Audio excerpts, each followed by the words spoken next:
east of the sun and west of the moon.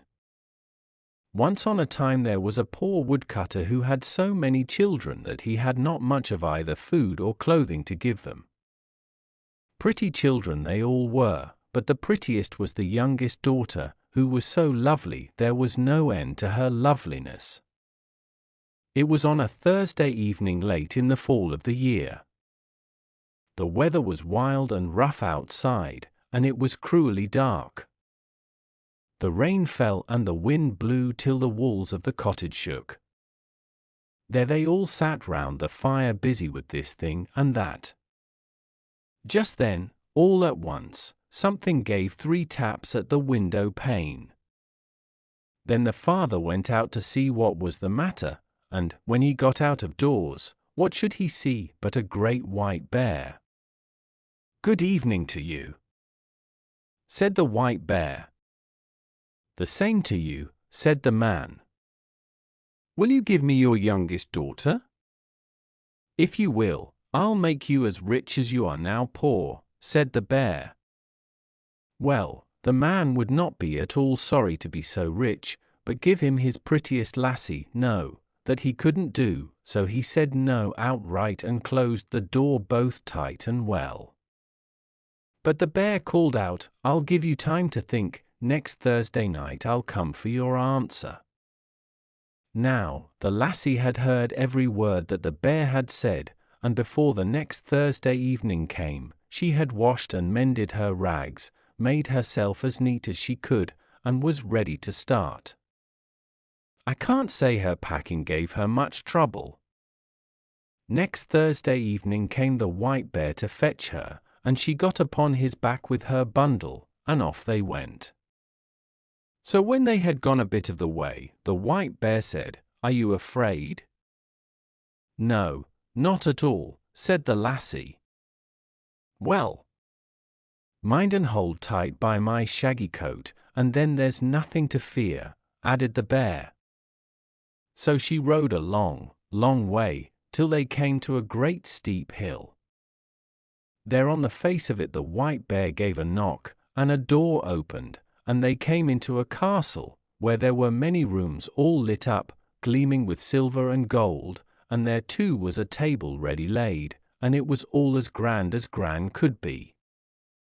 Then the white bear gave her a silver bell.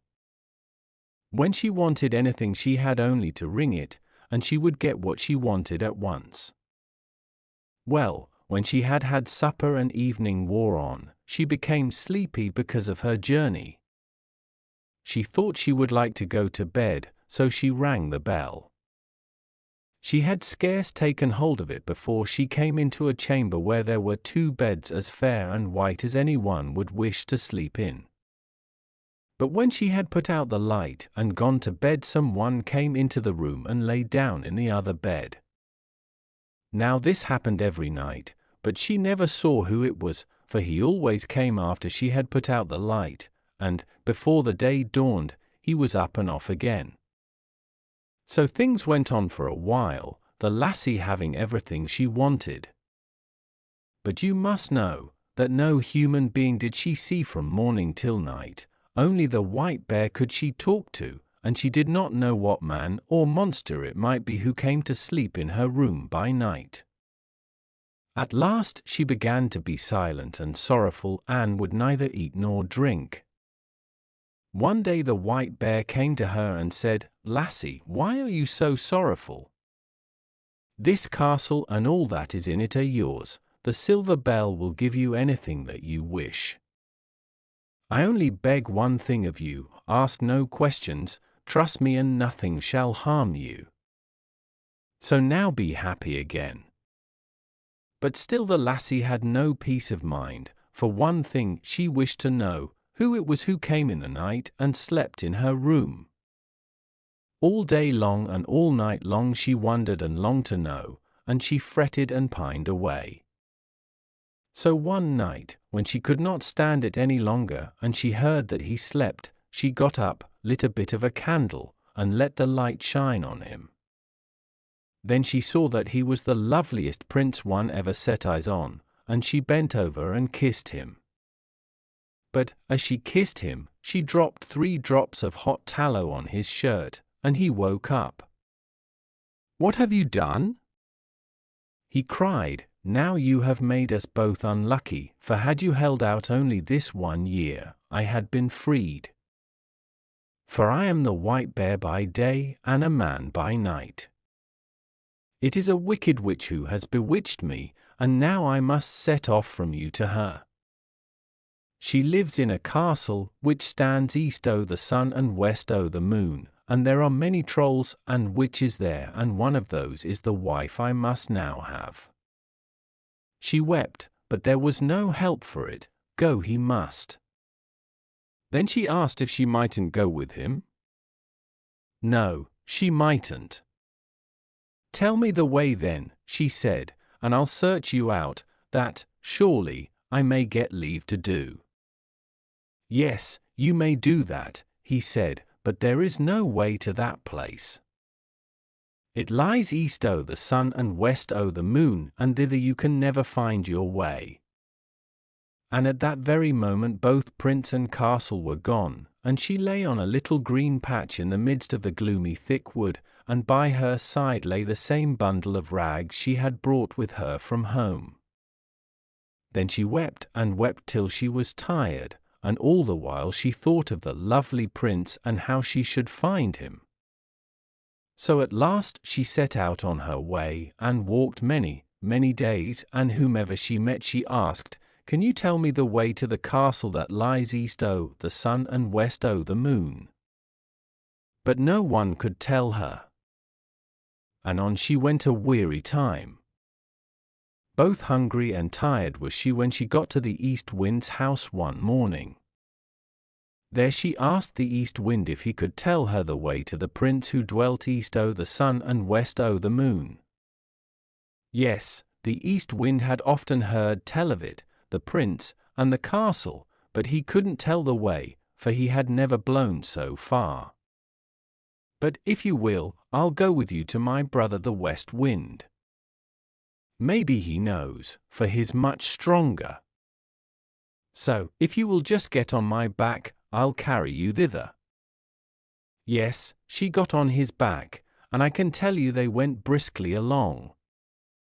So when they got there, they went into the West Wind's house, and the East Wind said that the lassie he had brought was the one who ought to marry the prince who lived in the castle east o' the sun and west o' the moon, and that she had set out to seek him, and would be glad to know if the West Wind knew how to get to the castle. "Nay," said the West Wind, "so far I've never blown, but if you will, I'll go with you to our brother the South Wind, for he is much stronger than either of us, and he has flapped his wings far and wide. Maybe he'll tell you.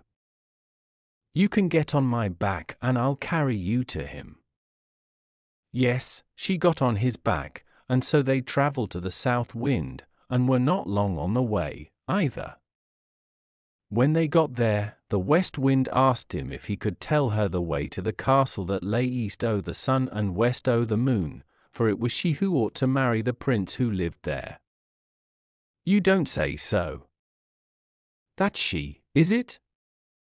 said the South Wind. "Well, I have blustered about in most places in my time, but that far I have never blown. However, if you will, I'll take you to my brother the North Wind. He is the oldest and strongest of all of us, and if he doesn't know where it is, you'll never find anyone in the world to tell you.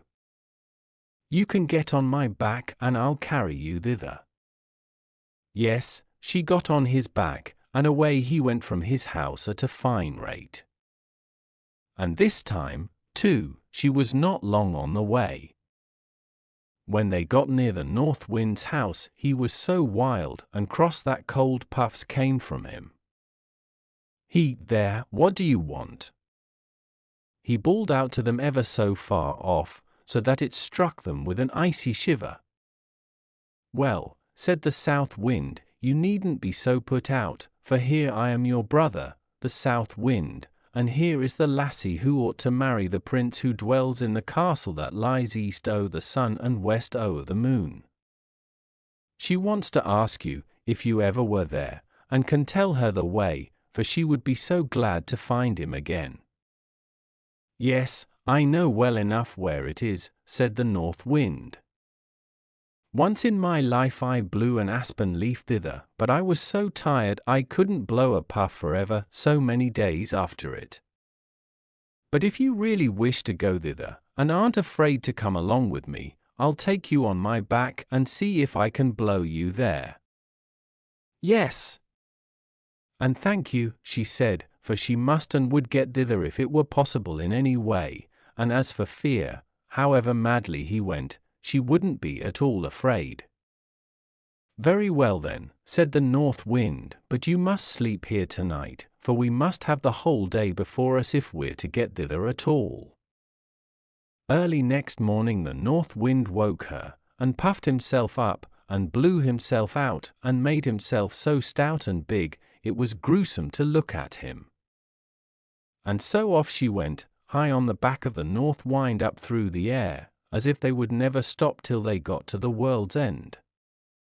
Down here below there was a terrible storm. It threw down long tracts of woodland and many houses, and when it swept over the great sea, ships foundered by hundreds.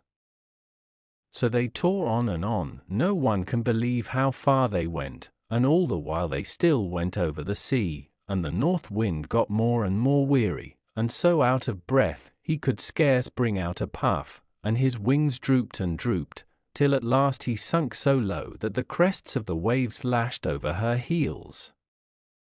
"Are you afraid?" said the North Wind. She wasn't.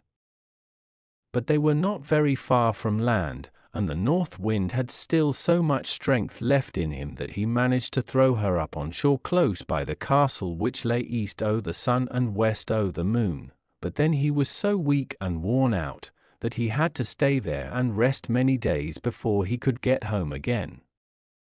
And now the lassie began to look about her, and to think of how she might free the prince, but nowhere did she see a sign of life. Then she sat herself down right under the castle windows, and as soon as the sun went down, out they came, trolls and witches, red-eyed, long-nosed, hunchbacked hags, tumbling over each other, scolding, hurrying and scurrying hither and thither. At first they almost frightened the life out of her, but when she had watched them a while and they had not noticed her, she took courage and walked up to one of them and said, "Pray tell me what goes on here tonight that you are all so busy, and could I perhaps get something to do for a night's lodging and a bit of food?" "Ha, ha, ha!" laughed the horrid witch, "and where do you come from that you do not know that it is tonight that the prince chooses his bride? When the moon stands high over the tree tops yonder, we meet in the clearing by the old oak. There the cauldrons are ready with boiling lye, for don't you know, he's going to choose for his bride the one who can wash 3 spots of tallow from his shirt. Ha, ha, ha!" And the wicked witch hurried off again, laughing such a horrible laugh that it made the lass's blood run cold. But now the trolls and witches came trooping out of the very earth, it seemed, and all turned their steps toward the clearing in the woods.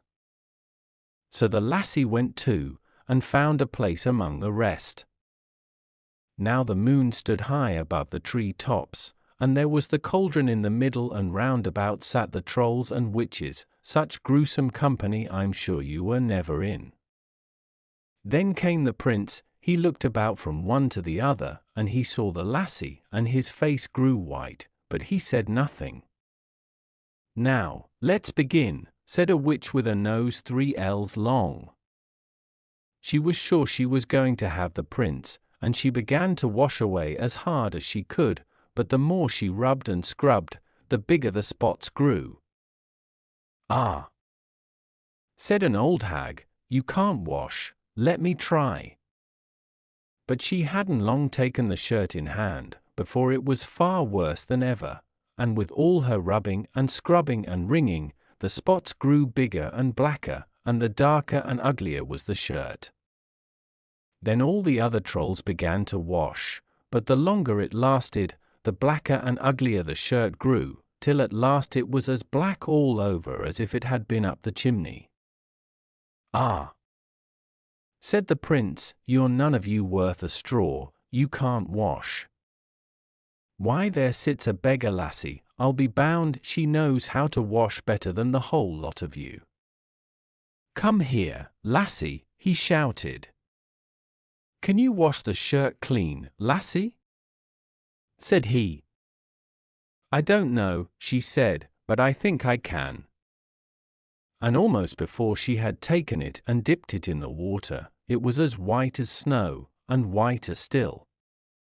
"Yes, you are the lassie for me," said the prince. At that moment the sun rose, and the whole pack of trolls turned to stone. There you may see them to this very day sitting around in a circle, big ones and little ones, all hard, cold stone.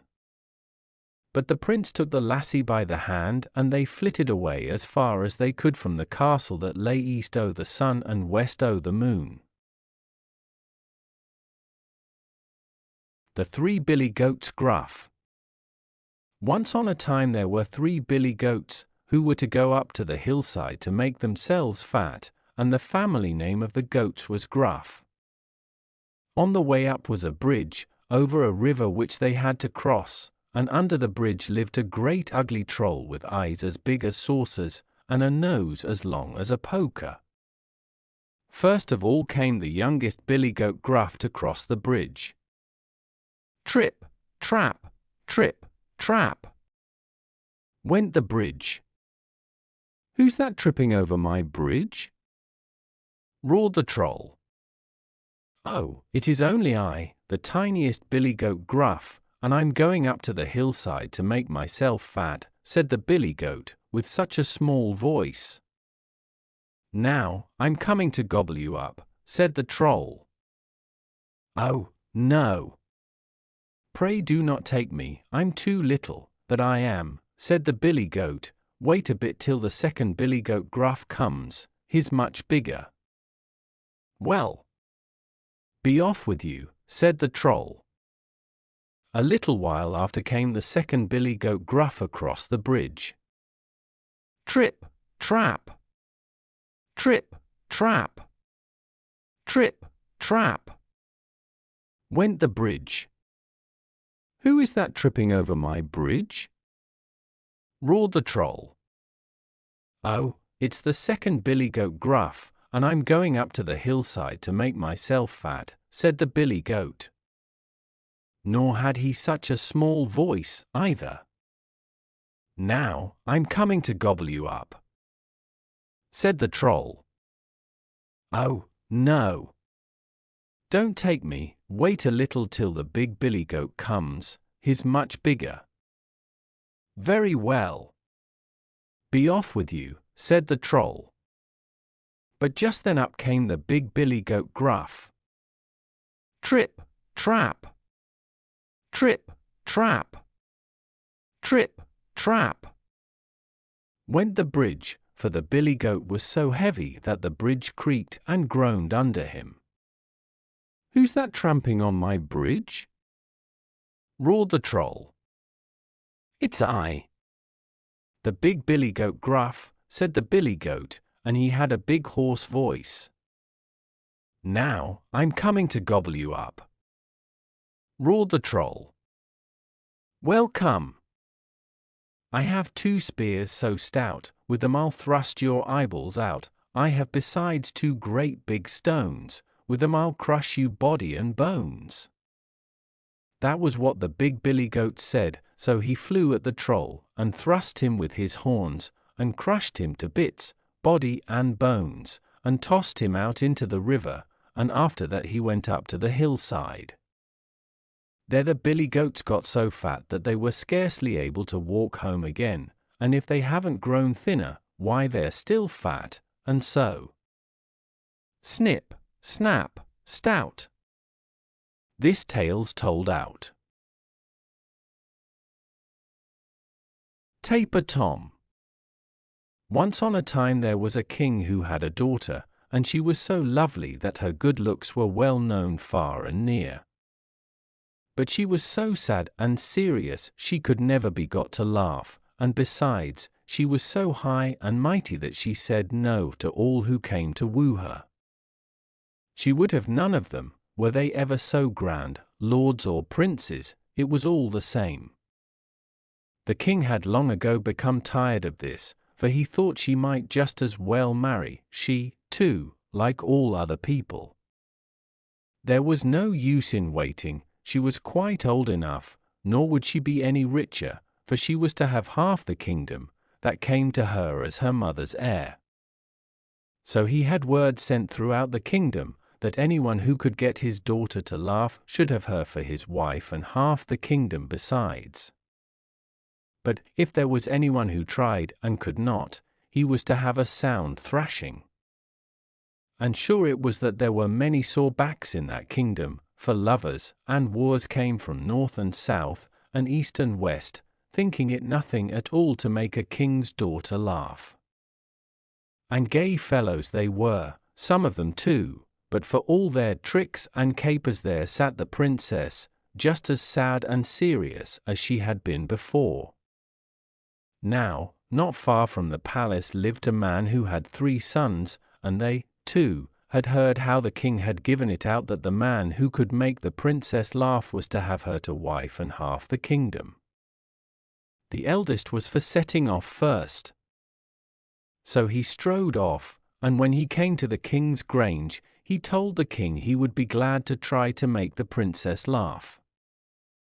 "All very well, my man," said the king, "but it's sure to be of no use, for so many have been here and tried. My daughter is so sorrowful it's no use trying, and it's not my wish that anyone should come to grief." But the lad thought he would like to try. It couldn't be such a very hard thing for him to get the princess to laugh, for so many had laughed at him, both gentle and simple, when he enlisted for a soldier and was drilled by Corporal Jack. So he went off to the courtyard, under the princess's window, and began to go through his drill as Corporal Jack had taught him. But it was no good, the princess was just as sad and serious, and did not so much as smile at him once. So they took him and thrashed him well, and sent him home again. Well, he had hardly got home before his second brother wanted to set off. He was a schoolmaster, and the funniest figure one ever laid eyes upon. He was lopsided, for he had one leg shorter than the other, and one moment he was as little as a boy, and in another, when he stood on his long leg, he was as tall and long as a troll. Besides this, he was a powerful preacher. So when he came to the king's palace, and said he wished to make the princess laugh, the king thought it might not be so unlikely after all. "But mercy on you," he said, "if you don't make her laugh. We are for laying it on harder and harder for every one that fails." Then the schoolmaster strode off to the courtyard, and put himself before the princess's window, and read and preached like 7 parsons, and sang and chanted like 7 clerks, as loud as all the parsons and clerks in the country round.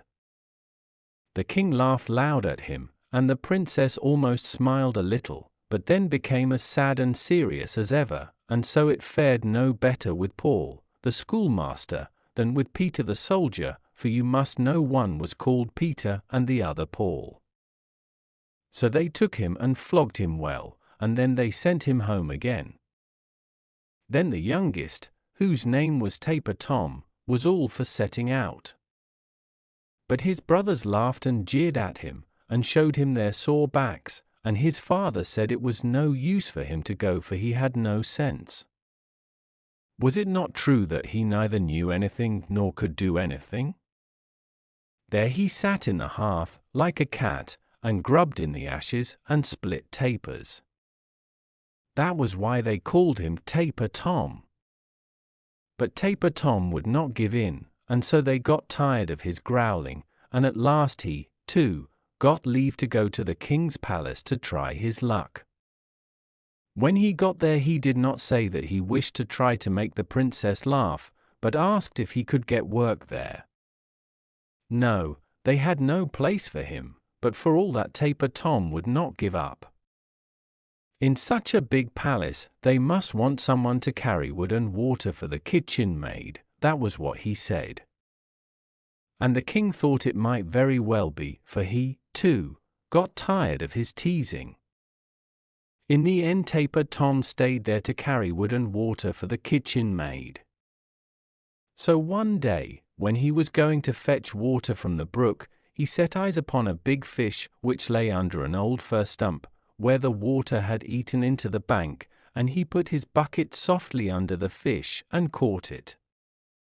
But as he was gone home to the grange, he met an old woman who led a golden goose by a string. "Good day, godmother," said Taper Tom. "That's a pretty bird you have, and what fine feathers! If one only had such feathers, one might leave off splitting fir tapers."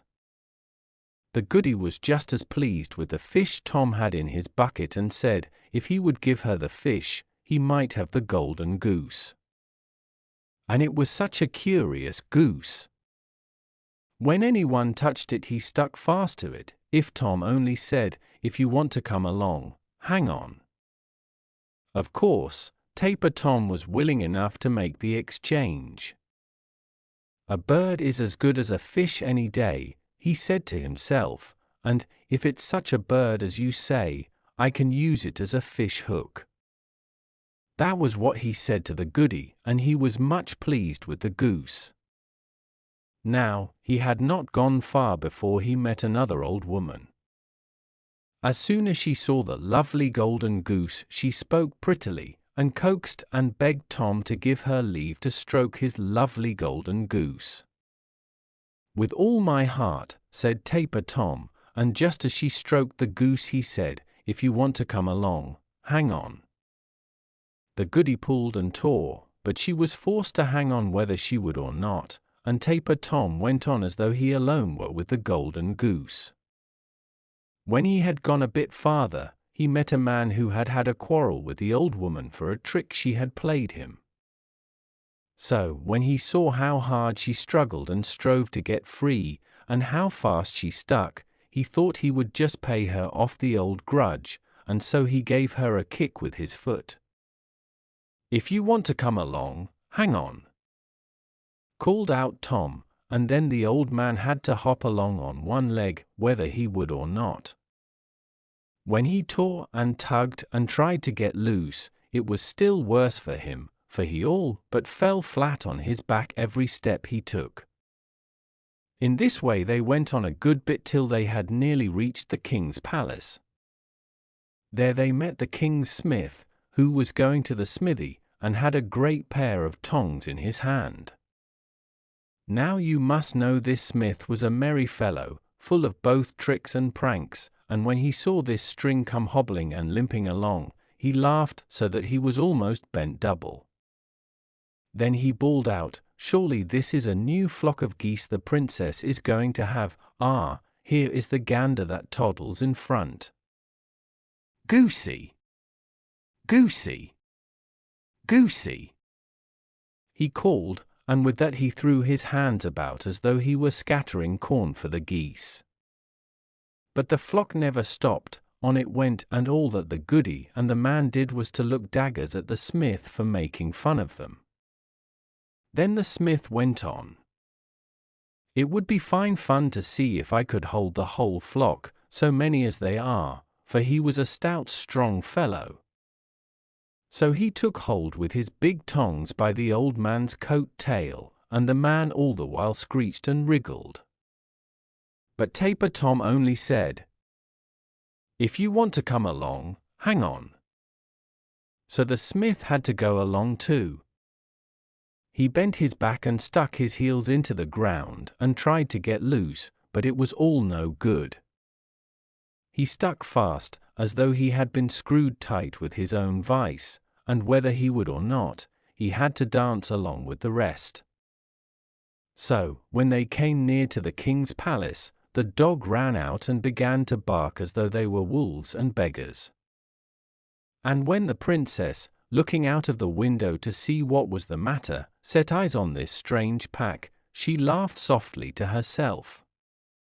But Taper Tom was not content with that. "Bide a bit," he said, "she will soon have to make a noise." And as he said that, he turned off with his band to the back of the palace. When they passed by the kitchen, the door stood open, and the cook was just stirring the porridge.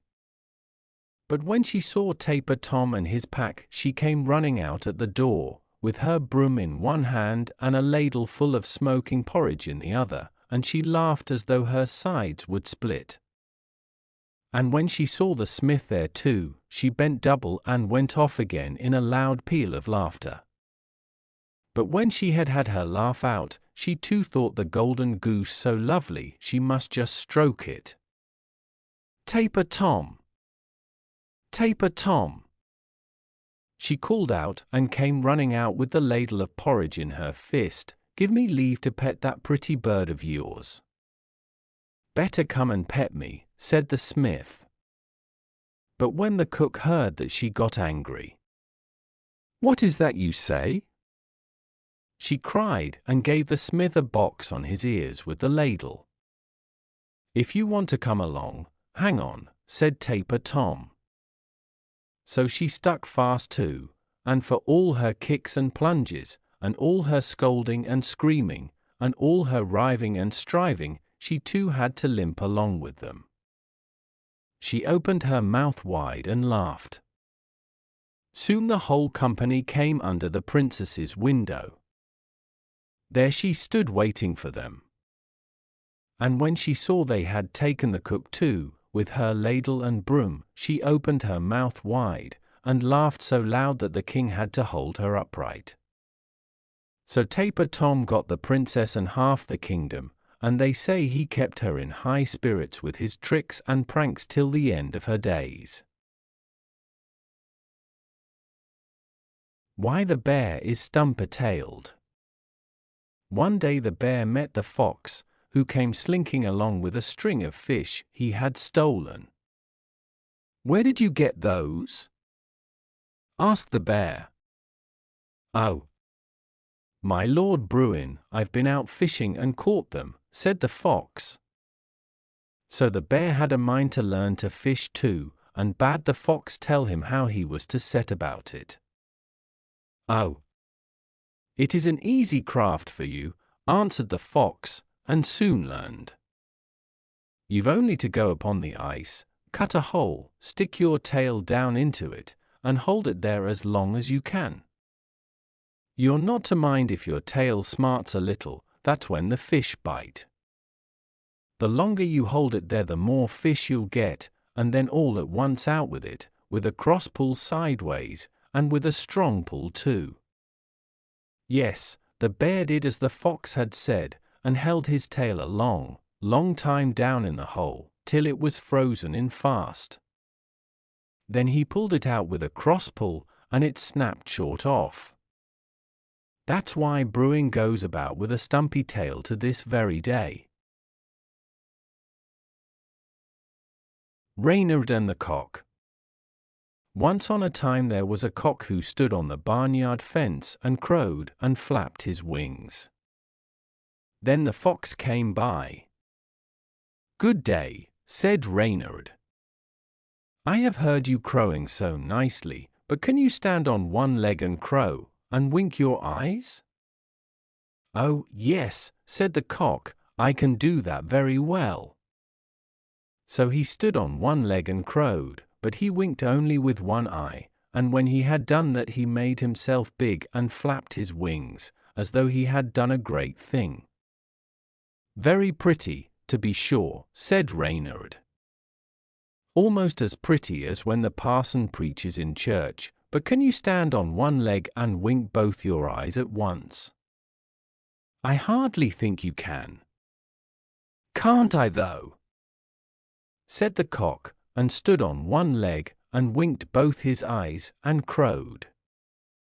But Reynard caught hold of him, took him by the throat, and threw him on his back, so that he was off to the wood before he had crowed his crow out, as fast as Reynard could lay legs to the ground.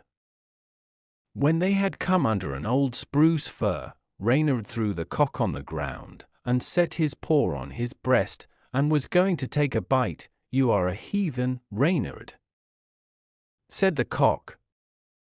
"Good Christians say grace before they eat."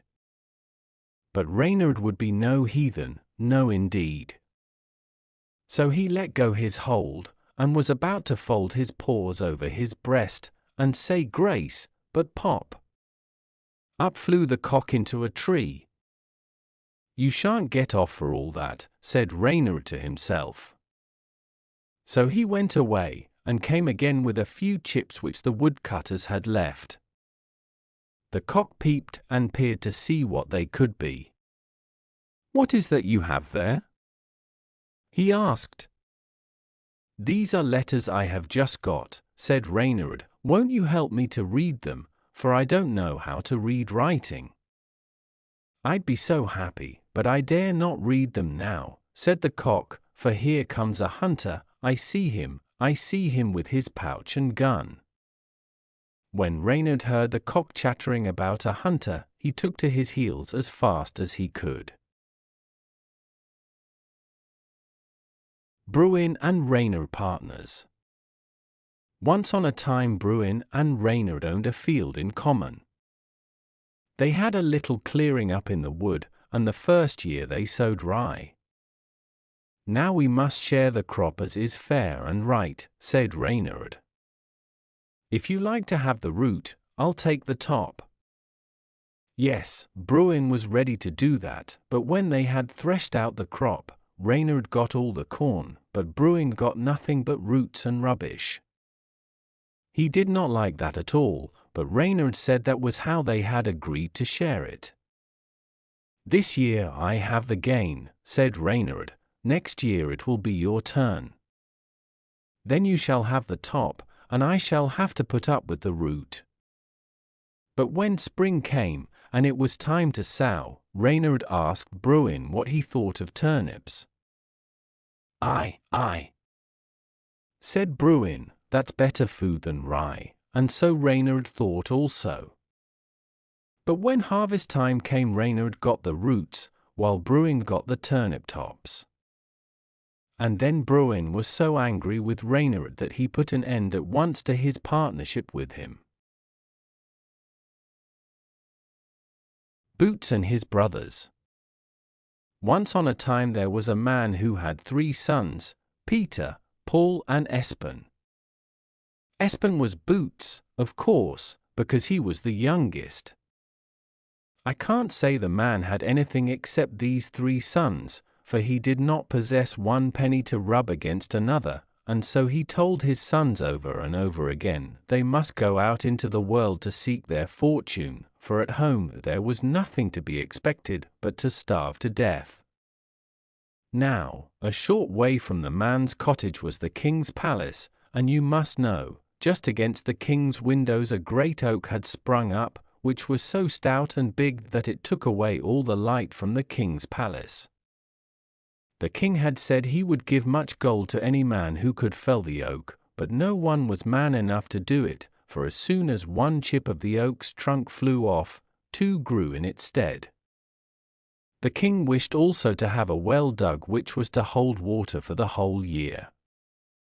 All his neighbors had wells, but he had none, and he thought that a shame. So the king said he would give to anyone who could dig him such a well as would hold water for the whole year round, both money and goods, but no one could do it, for the king's palace lay high, high up on a hill, and they could dig but a few inches before they would come upon rock. But as the king had set his heart on having these 2 things done, he had it given out in all the churches of his kingdom far and wide, that he who could fell the big oak in the king's courtyard, and dig him a well that would hold water the whole year round, should have the princess and half the kingdom. Well, you may easily know there was many a man who came to try his luck, but all their hacking and hewing, and all their digging and delving were useless. The oak got bigger and stouter at every stroke, and the rock grew no softer either. One day the 3 brothers thought they, too, would set off and try it. Their father had not a word to say against it, for even if they did not get the princess and half the kingdom, it might happen they would get a place somewhere with a good master, and that was all he wanted. So when the brothers asked his permission, he consented at once, and Peter, Paul and Espen set forth. Well, they had not gone far before they came to a firwood where at one side there rose a steep hill, and as they went along they heard something hewing and hacking away up on the hill among the trees. "I wonder now what it is that is hewing away up yonder," said Boots. "You're always so clever with your wondering," laughed Peter and Paul both at once. "What wonder is it, pray, that a woodcutter should stand and hack up on a hillside? Still, I'd like to see what it is, after all," said Boots, and up he went. "Oh, if you're such a child, 'twill do you good to go and take a lesson," called out his brothers after him. But Boots didn't care for what they said. He climbed the steep hillside towards the spot whence the noise came, and when he reached the place, what do you think he saw? Why, an axe that stood there hacking and hewing, all of itself, at the trunk of a fir tree. "Good day," said Boots. "So you stand here all alone and hew, do you?" "Yes, here I've stood and hewed and hacked for hundreds of years, waiting for you," said the axe. "Well, here I am at last," said Boots, as he took the axe, pulled it off its haft, and stuffed both head and haft into his wallet. When he got down again to his brothers, they began to jeer and laugh at him. "And now, what strange thing was it you saw up yonder on the hillside?" they asked. "Oh, it was only an axe we heard," said Boots. When they had gone on a bit farther, their road passed under a steep spur of rock, where they heard something digging and shoveling. A spade that stood digging and delving. "I wonder now," said Boots, "what is digging and shoveling up yonder at the top of the rock?" "Ah, you're always so clever with your wondering," laughed Peter and Paul again, as if you'd never heard a woodpecker hacking and pecking at a hollow tree. "Well, well," said Boots, "I just think it would be fun to see what it really is." And so off he set to climb the rock, while the others laughed and made fun of him. But he did not care a bit for that. Up he climbed, and when he got near the top, what do you think he saw? Why, a spade that stood there digging and delving. "Good day," said Boots. "So you stand here all alone, and dig and delve, do you?" "Yes, that's what I do," said the spade, "and that's what I've done these hundreds of years, waiting for you, Boots." "Well, here I am," said Boots again, as he took the spade and knocked it off the handle, and put it into his wallet, and then returned to his brothers. "Well, what was it, so rare and strange," said Peter and Paul, "that you saw up there at the top of the rock?" "Oh," said Boots, "nothing more than a spade, that was what we heard." So they went on again a good bit until they came to a brook. They were thirsty, all three, after their long walk, and so they lay down beside the brook to have a drink. "I wonder now," said Boots, "where all this water comes from." "I wonder if you've lost the little sense you had," said Peter and Paul in one breath. "Where the brook comes from indeed. Have you never heard how water rises from a spring in the earth?" "Yes. But still I've a great fancy to see where this brook comes from," said Boots. So along beside the brook he went, in spite of all that his brothers cried after him. Nothing could stop him. On he went, up and up, and the brook got smaller and smaller, and at last, a little way farther on, what do you think he saw? Why, a great walnut, and out of that the water trickled. "Good day," said Boots again. So you lie here, and trickle and run down all alone? Yes, I do, said the walnut, and here have I trickled and run these hundreds of years, waiting for you, Boots. Well, here I am, said Boots, as he took up a lump of moss, and plugged up the hole, that the water might not run out. Then he put the walnut into his wallet, and ran down to his brothers. Well, now, said Peter and Paul, have you found out where the water comes from? A rare sight it must have been. Oh, after all, it was only a hole it ran out of, said Boots, and so the others laughed and made fun of him again, but Boots didn't mind that a bit. After all, I had the fun of seeing it, said he. So when they had gone a bit farther, they came to the king's palace, but as everyone in the kingdom had heard how he might win the princess and half the realm, if he could only fell the big oak and dig the king's well, so many had come to try their luck that the oak was now twice as stout and big as it had been at first, for 2 chips grew for every one they hewed out with their axes, as I dare say you remember I told you. So the king had now laid down as a punishment that if anyone tried and could not fell the oak, he should be put on a barren island, much like a prison. The 2 brothers did not let themselves be scared by that, however, for they were quite sure they could fell the oak, and Peter, as he was the eldest, was to try his hand first. But it went with him as with all the rest who had hewn at the oak. For every chip he had cut out, 2 grew in its place.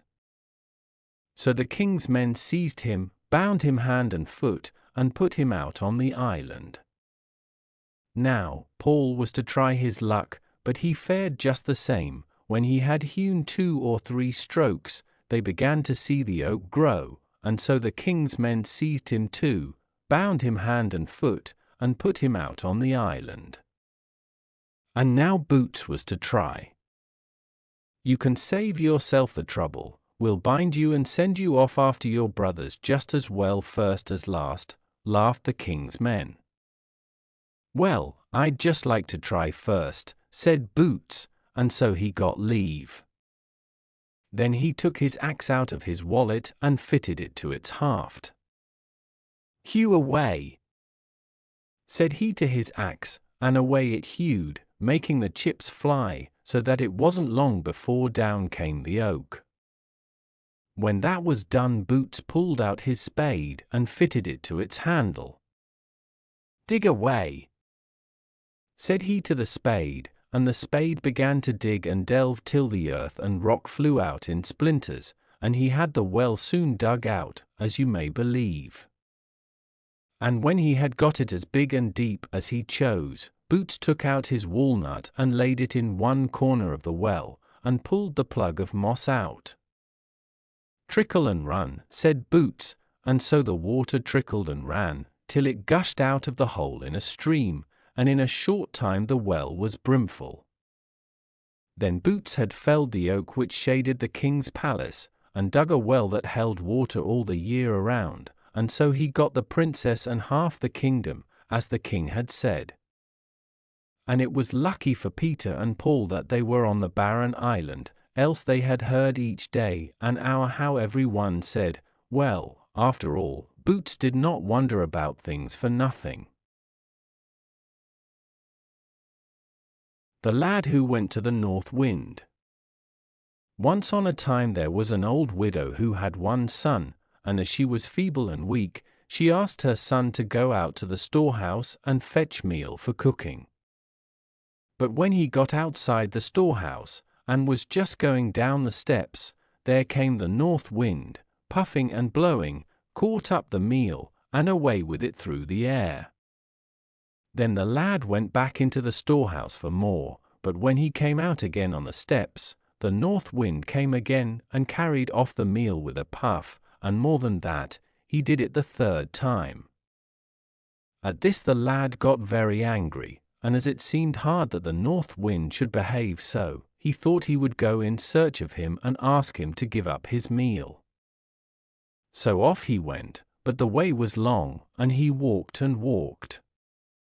At last he came to the North Wind's house. "Good day," said the lad, "and thank you for coming to see us." "Good day," answered the North Wind, and his voice was loud and gruff, "and thanks for coming to see me. What do you want?" "Oh," answered the lad, "I only wished to ask you to be so good as to let me have back the meal you took from me on the storehouse steps, for we haven't much to live on, and if you're to go on snapping up the morsel we have, there'll be nothing for it but to starve." "I haven't your meal," said the North Wind, "but since you are in such need, I'll give you a tablecloth, which will get you everything you want. You need only say, 'Cloth, spread yourself,' and serve up all kinds of good dishes." With this the lad was well content. But as the way was long he could not get home in one day, so he turned into an inn on the way, and when they were going to sit down to supper he laid the cloth on the table which stood in the corner, and said, "Cloth, spread yourself, and serve up all kinds of good dishes." He had scarcely said this before the cloth did as it was bid, and all who stood by thought it a fine thing, but most of all the landlord. So, when all were fast asleep, at dead of night, he took the lad's cloth, and put another like it in its stead. But this could not so much as serve up a bit of dry bread. When the lad woke he took the cloth, and went off with it, and that day he got home to his mother. "Now," said he, "I've been to the North Wind's house, and a good fellow he is, for he gave me this cloth, and when I only say to it, 'Cloth, spread yourself, and serve up all kinds of good dishes,' I get every sort of food I please." "All very true, I dare say," said the mother, "but seeing is believing." So the lad made haste, drew out a table, laid the cloth on it, and said, "Cloth, spread yourself, and serve up all kinds of good dishes." But not even a bit of dry bread did the cloth serve up. "Well," said the lad, "there's no help for it but to go to the North Wind again," and away he went. So, late in the afternoon, he came to where the North Wind lived. "Good evening," said the lad. "Good evening," said the North Wind. "I want my rights for that meal of ours which you took," said the lad, "for, as for that cloth I got, it isn't worth a penny." "I have no meal," said the North Wind, "but you may have the ram yonder which will coin gold ducats when you say to it, 'Ram, ram, make money.'" The lad thought this a fine thing, but as it was too far to get home that day, he turned in for the night to the same inn where he had slept the first time. Before he called for anything, he tried what the North Wind had said of the ram, and found it all true. When the landlord saw this, he thought it a fine ram, and when the lad had fallen asleep, he took another which could not coin even a penny, and exchanged the two. Next morning off went the lad, and when he got home to his mother, he said, "After all, the North Wind is a jolly fellow, for now he has given me a ram, which will coin golden ducats if I only say, 'Ram, ram, make money.'" "All very true, I dare say," said his mother, "but I shan't believe it until I see the ducats made."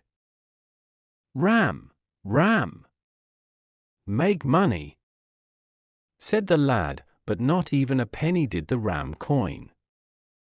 So the lad went back to the North Wind and scolded him, and said the ram was worth nothing, and he must have his rights for the meal.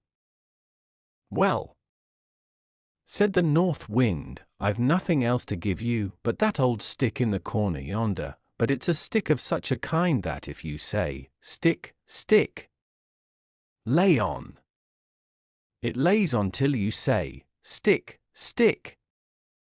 Now stop."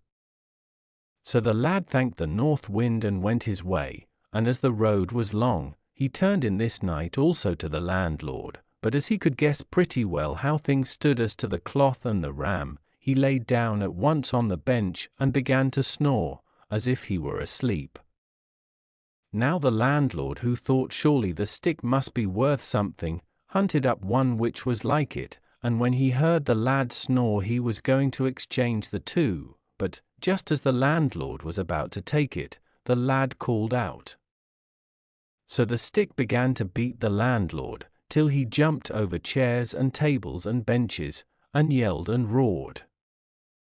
"Oh my! Oh my! Bid the stick be still, else it will beat me to death. You shall have back both your cloth and your ram."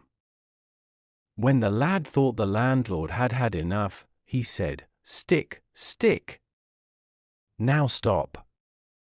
Then he took the cloth and put it into his pocket, and went home with his stick in his hand, leading the ram by a cord tied around its horns, and so he got his rights for the meal he had lost. The giant who had no heart in his body.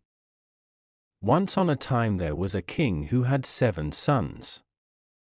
6 of them were stout, brave lads, but the youngest was the cinder lad, you must know, and he went about by himself, neither saying nor doing much. Best of all, he liked to sit by the hearth and watch the glowing cinders, so they called him Boots, and thought little of him. Now, when the princes were grown up, the 6 were to set off to fetch brides for themselves. As for Boots, they would not be seen with him, so he was to stay at home, but the others were to bring back a bride for him, if any could be found willing to marry such a one. The king gave the 6 the finest clothes you ever set eyes upon, so fine that the light gleamed from them a long way off, and each had his horse, which cost many, many $100, and so they set off. Now, when they had been to many palaces, and seen many princesses, they came to a king who had 6 daughters. Such lovely king's daughters they had never seen, and so they asked them to be their brides, and when they had got them, they set off home again. But they quite forgot that they were to bring back a bride for Boots, their brother, who was staying at home. When they had gone a good bit on their way, they passed close by a steep hillside, like a wall, where was a giant's house. Out came the giant and set his eyes upon them, and turned them all into stone, princes, princesses, and all. Now, the king waited and waited for his 6 sons, but so long as he waited, so long they stayed away, so he fell into great grief, and said he would never know what it was to be happy again. One day Boots said to the king, "I've been thinking to ask your leave to set out and find my brothers." "Nay, nay," said his father, "that would be of no use, for you are not clever enough. Better stay and dig in the ashes all your life." But Boots had set his heart upon it. Go he would, and he begged and pleaded so long that the king was forced to let him go. He gave Boots an old broken-down nag, but Boots did not care a pin for that. He sprang up on his sorry old steed. "Farewell, father," he said, "I'll come back, never fear, and likely enough I shall bring my 6 brothers back with me," and with that he rode off.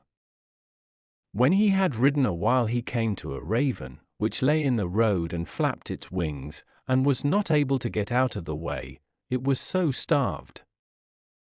"Oh, dear friend," said the raven, "give me a little food, and I'll help you again at your utmost need."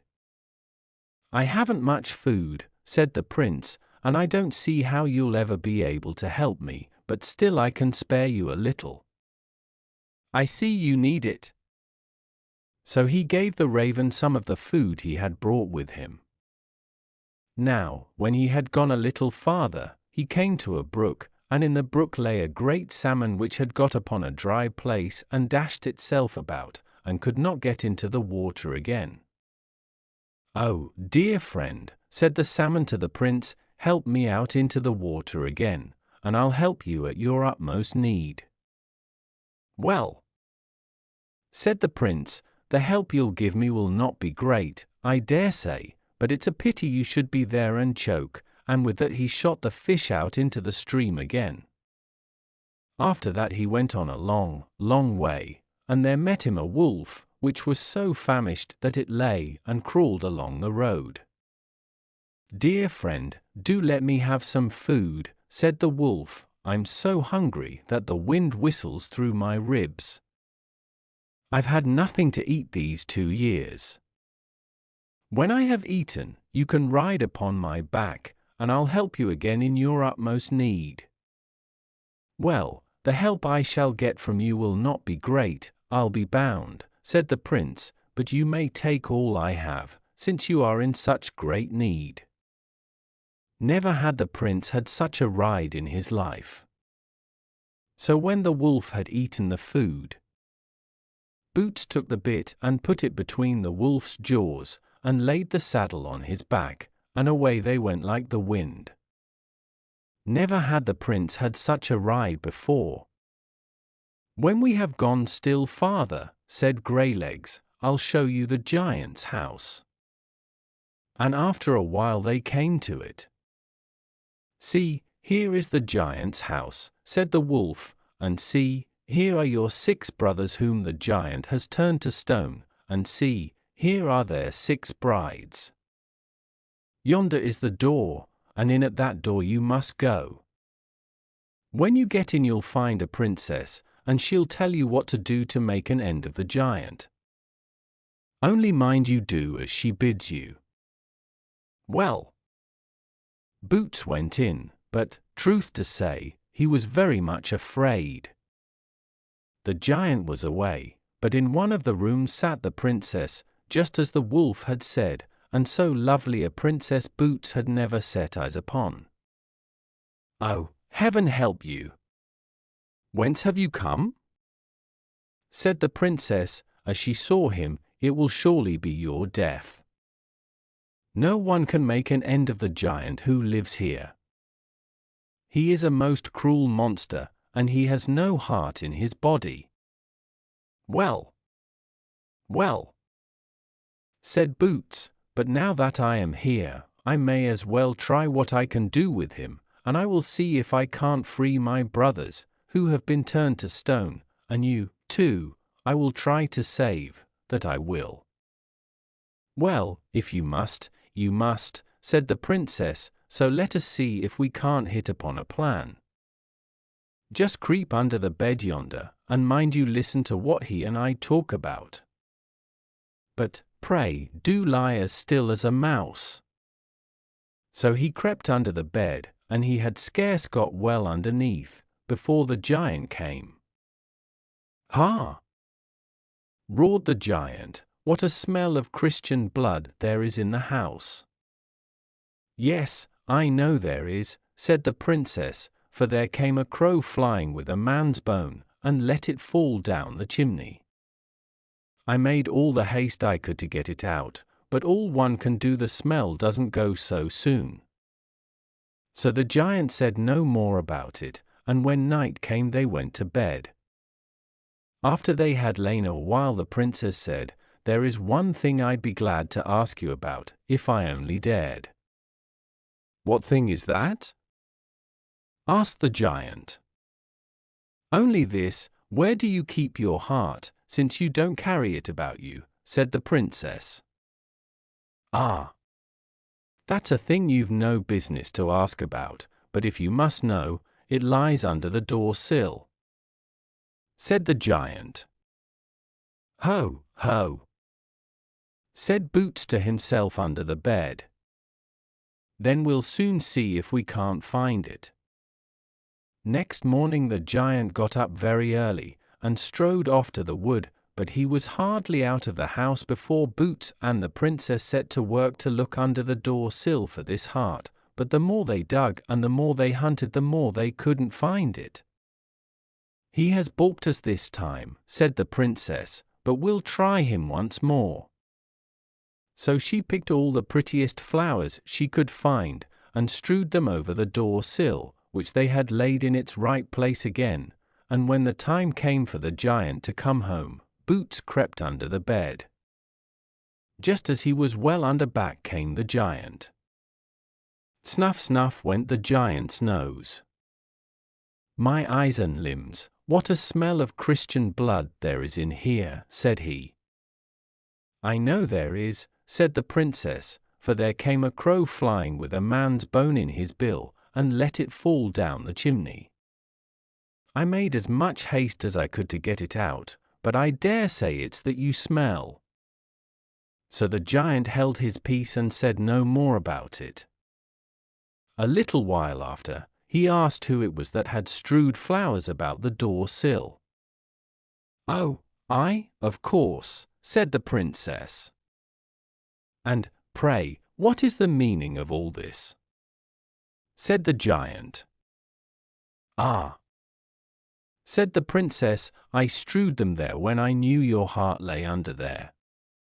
"You don't say so," said the giant, "but after all it doesn't lie there at all."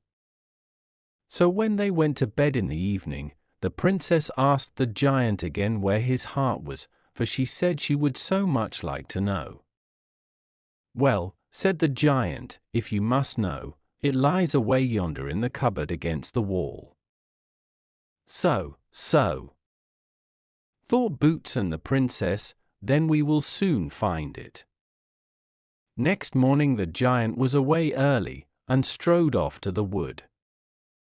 As soon as he was gone, Boots and the princess were in the cupboard hunting for the heart, but the more they looked for it the less they found it. "Well," said the princess, "we'll just try him once more." So she decked the cupboard with flowers and garlands, and when the time came for the giant to come home, Boots crept under the bed again. Then back came the giant. Snuff, snuff. "My eyes and limbs, what a smell of Christian blood there is in here." "I know there is," said the princess, "for a little while since there came a crow flying with a man's bone in his bill, and let it fall down the chimney. I made all the haste I could to get it out of the house, but after all my pains I dare say it's that you smell." When the giant heard that he said no more about it, but after a while he saw how the cupboard was all decked about with flowers and garlands, and he asked who it was that had done that. Who could it be but the princess? "And, pray, what's the meaning of all this foolishness?" asked the giant. "Oh, I couldn't help doing it when I knew your heart lay there," said the princess. "How can you be so silly as to believe any such thing?" said the giant. "How can I help believing it, when you say it?" said the princess. "You're a goose," said the giant. "Where my heart is, you will never come." "Yet for all that," said the princess, "it would be such a pleasure to know where it really lies." Then the poor giant could hold out no longer, but said, "Far, far away in a lake lies an island, on that island stands a church, in that church is a well, in that well swims a duck, in that duck there is an egg, and in that egg there lies my heart." In the morning early, while it was still grey dawn, the giant strode off to the wood. "Now I must set off too," said Boots, "if I only knew how to find the way." He took a long farewell of the princess, and when he slipped out of the giant's door, there stood the wolf waiting for him. Boots told him all that had happened, and said now he wished to ride to the well inside the church, if only he knew the way. The wolf bade him jump on his back, and away they went, over hill and dale, over hedge and field, till the wind whistled after them. After they had travelled many, many days, they came at last to the lake. Then the prince did not know how to get across, but the wolf bade him not to be afraid, but to hold fast. So he jumped into the lake with the prince on his back, and swam over to the island. When they came to the church, the church keys hung high, high up on the top of the tower, and the prince knew not how to get them down. "Call upon the raven," said the wolf. So the prince called upon the raven, and immediately the raven came, and flew up and fetched the keys, and so the prince got into the church. When he came to the well, there was the duck, which swam about forward and backward, just as the giant had said.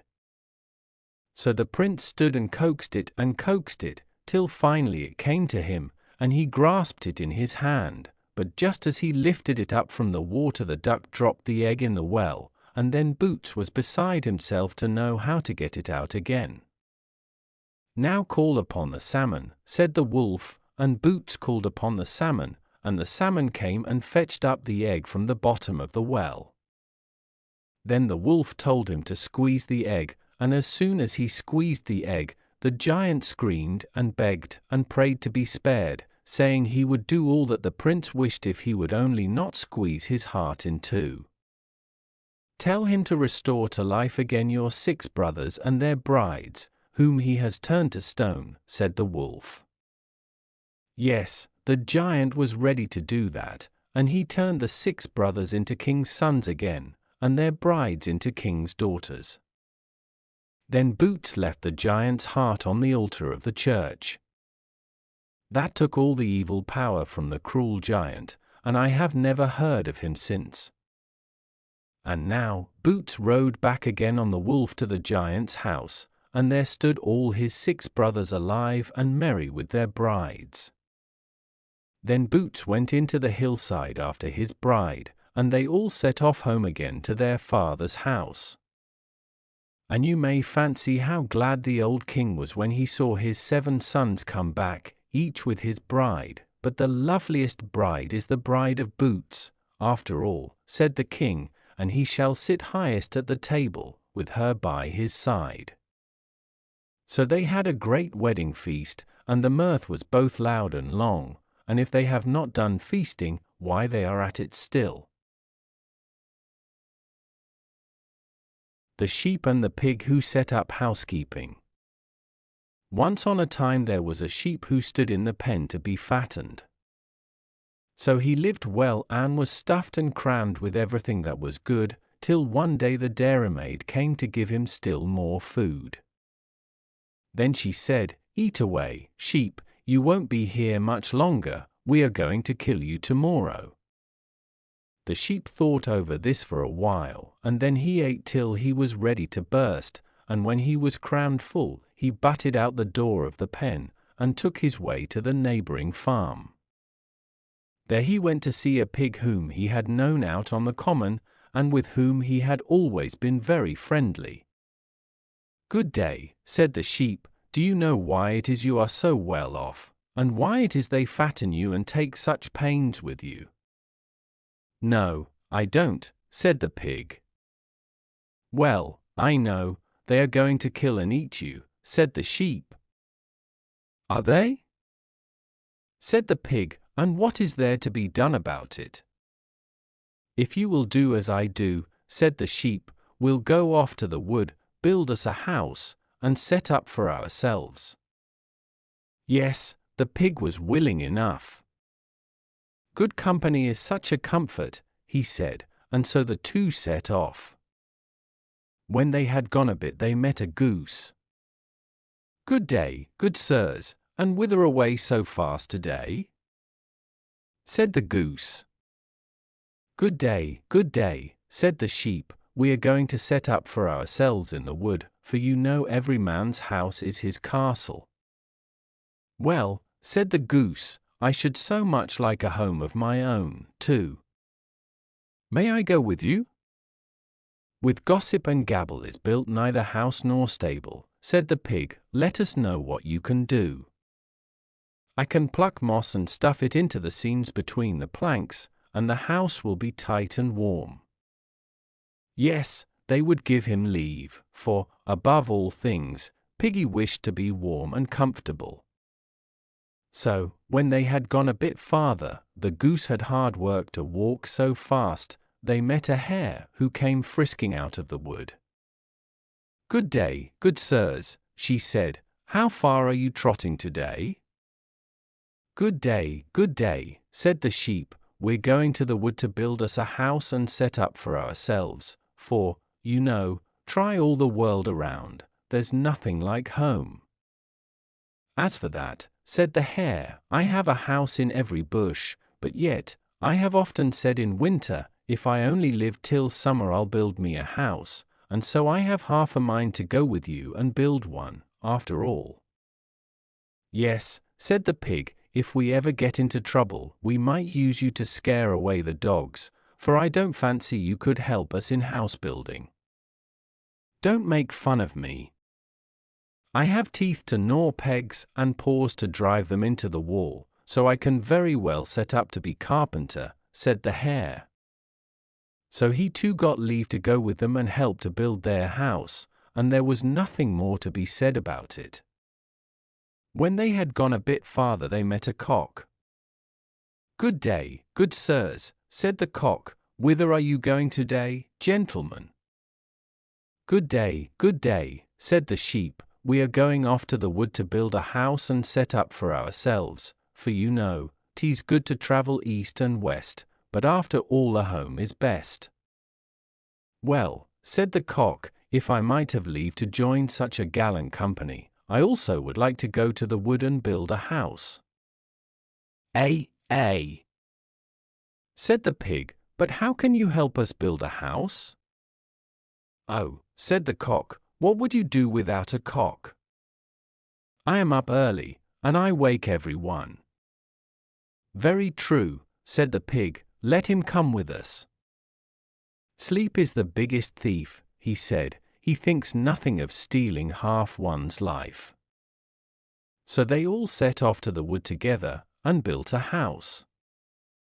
The pig hewed the timber, and the sheep drew it home. The hare was carpenter, and gnawed pegs and bolts and hammered them into the walls and roof. The goose plucked moss and stuffed it into the seams. The cock crew, and looked out that they did not oversleep themselves in the morning. And when the house was ready, and the roof lined with birch bark and thatched with turf, there they lived by themselves and were merry and well. But you must know that a bit farther on in the wood was a wolf's den, and there lived 2 grey legs. When they saw that a new house had been built near by, they wanted to become acquainted with their neighbors. One of them made up an errand and went into the new house and asked for a light for his pipe. But as soon as he got inside the door the sheep gave him such a butt that he fell head foremost into the hearth. Then the pig began to bite him, and the goose to nip and peck him, and the cock upon the roost to crow and chatter, and as for the hare, he was so frightened that he ran about aloft and on the floor, and scratched and scrambled in every corner of the house. So after a time the wolf came out. "Well," said the one who waited for him outside, "you must have been well received since you stayed so long. But what became of the light? You have neither pipe nor smoke." Yes," said the other, "a pleasant company indeed. As soon as I got inside the door, the shoemaker began to beat me with his last, so that I fell head foremost into the open fire, and there sat 2 smiths who blew the bellows, and made the sparks fly, and struck and punched me with red-hot tongs and pincers. As for the hunter, he went scrambling about looking for his gun, and it was good luck he did not find it. And all the while there was another who sat up under the roof and slapped his arms and cried out, 'Drag him hither, drag him hither.' That was what he screamed, and if he had only got hold of me, I should never have come out alive. The wolves never went calling on their neighbors any more."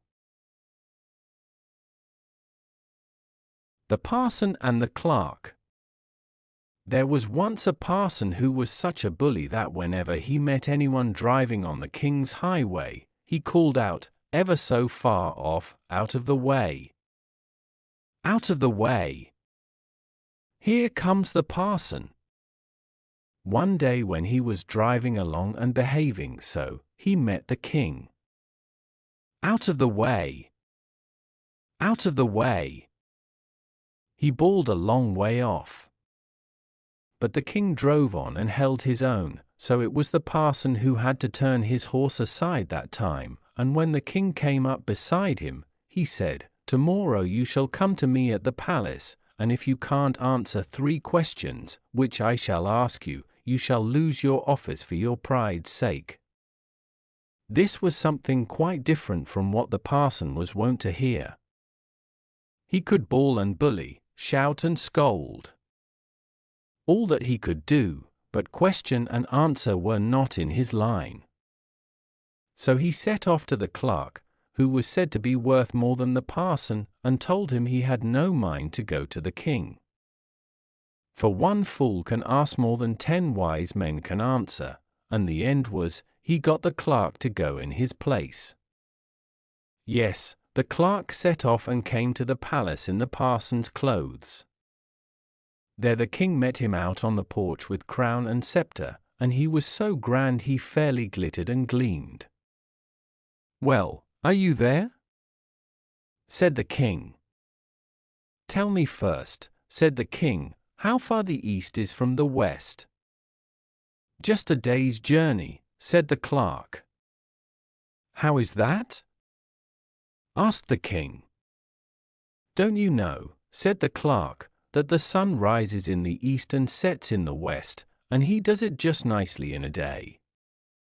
"Very well," said the king, "but tell me now what you think I am worth, as you see me stand here." "Well," said the clerk, "our lord was valued at 30 pieces of silver, so I don't think I can set your price higher than 29. "All very fine," said the king, "but as you are so wise, perhaps you can tell me what I am thinking about now?" "Oh," said the clerk, "you are thinking it's the parson who stands before you, but there's where you are mistaken, for I am the clerk." "Be off home with you," said the king, "and be you parson, and let him be clerk." And so it was. Father Bruin. Once on a time there was a man who lived far, far away in the wood. He had many, many goats and sheep, but never a one could he keep because of Greylegs, the wolf. At last he said, "I'll soon trap Grey Boots," and so he set to work to dig a pitfall.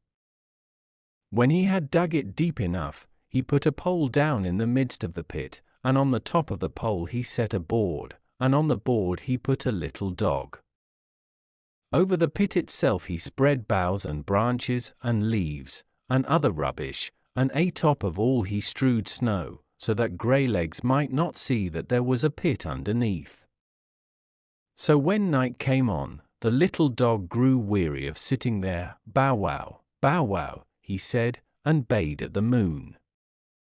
Just then up came a fox, prowling and sneaking, and thought here was a fine time for marketing, and with that gave a jump, head over heels down into the pitfall.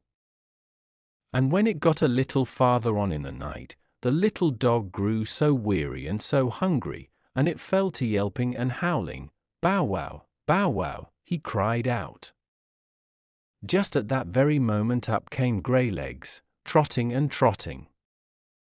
He, too, thought he should get a fat steak, and he, too, made a spring, head over heels down into the pitfall.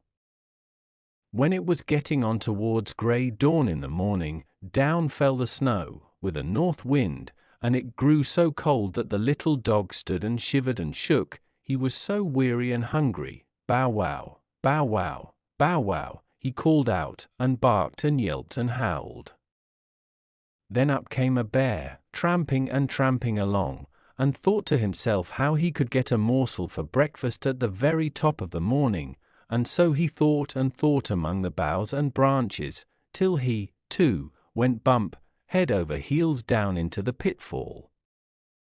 So when it got a little farther on in the morning, an old beggar wife came walking by, who toddled from farm to farm with a bag on her back.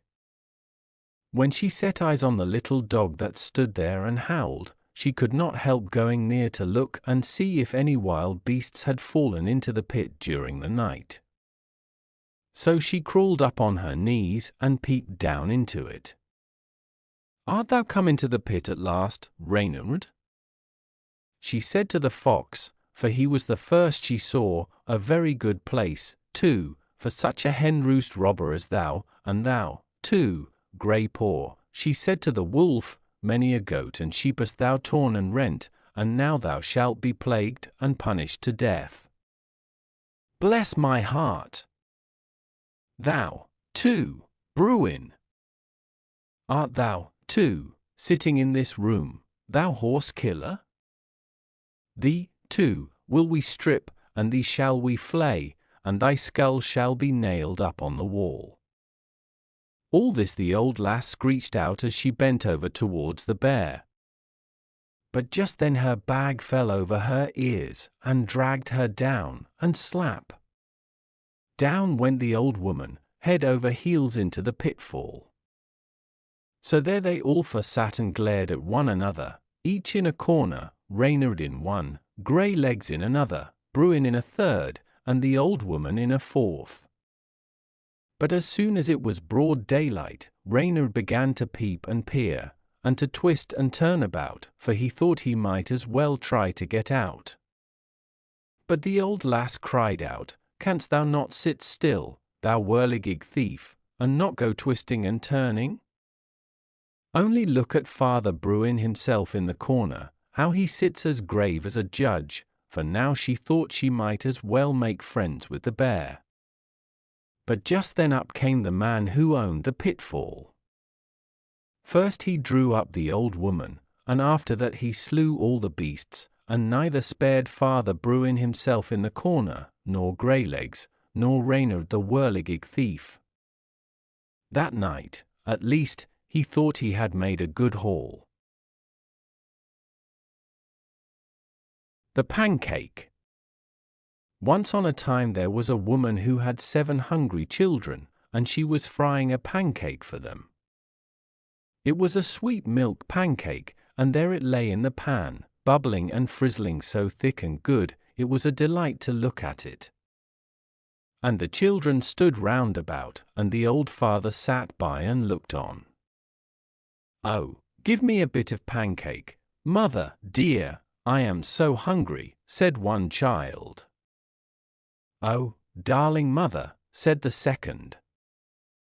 "Oh, darling, good mother," said the third. "Oh, darling, good, sweet mother," said the fourth. "Oh, darling, pretty, good, sweet mother," said the fifth. "Oh, darling, pretty, good, sweet, clever mother," said the sixth.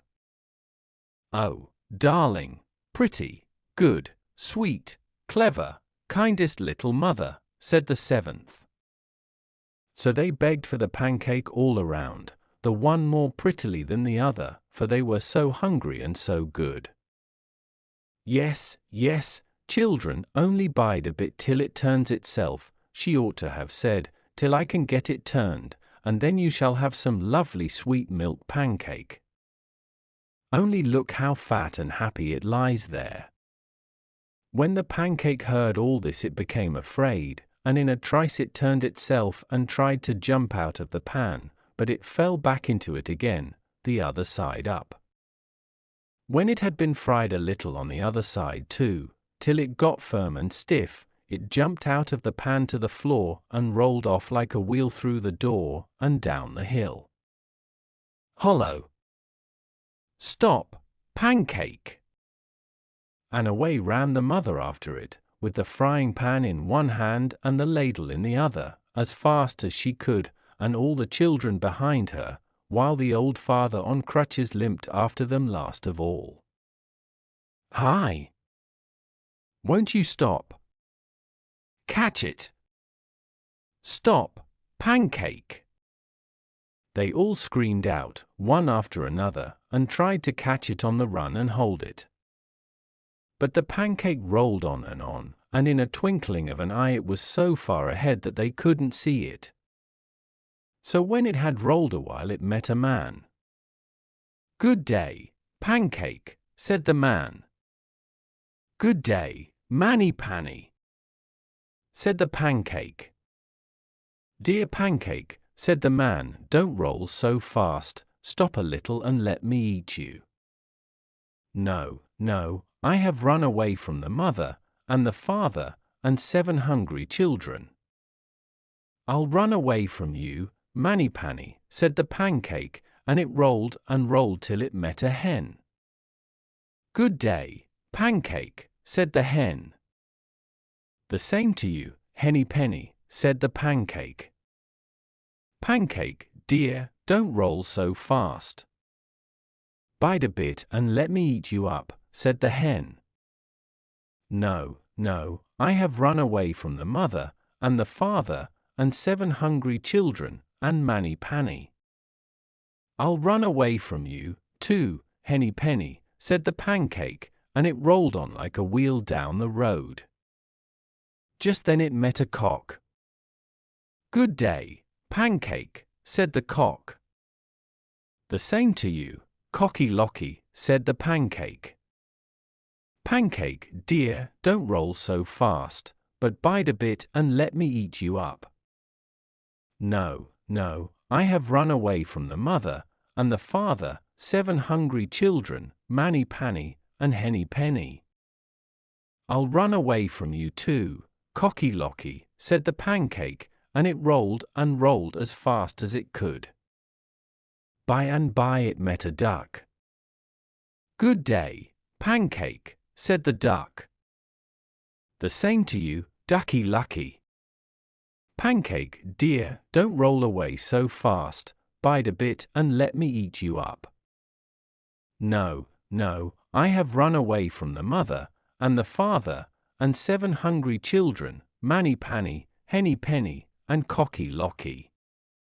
"I'll run away from you, too, Ducky-Lucky," said the Pancake, and with that it took to rolling and rolling faster than ever, and when it had rolled a long, long while, it met a goose.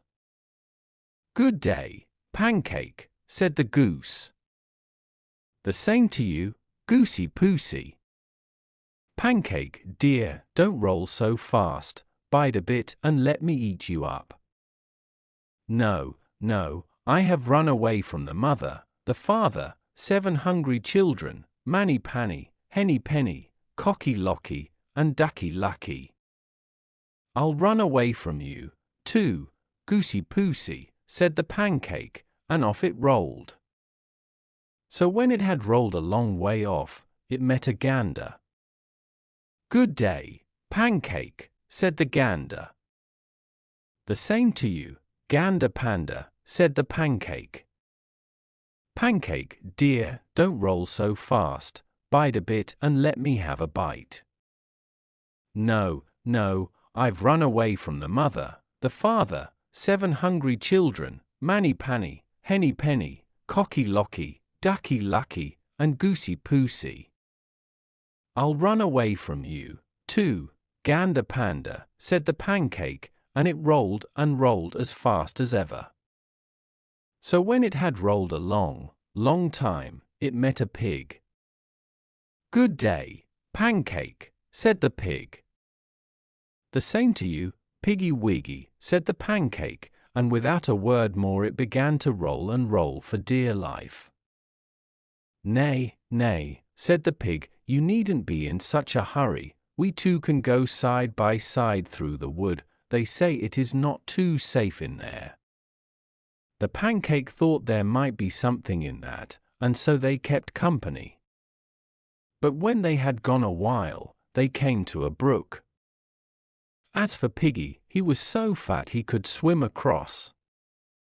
It was nothing for him, but the poor Pancake could not get over. "Seat yourself on my snout," said the pig, "and I'll carry you over." So the Pancake did that. "Oof, oof," said the pig, and swallowed the Pancake at one gulp, and then, as the poor Pancake could go no farther, why, this story can go no farther either. Why the sea is salt.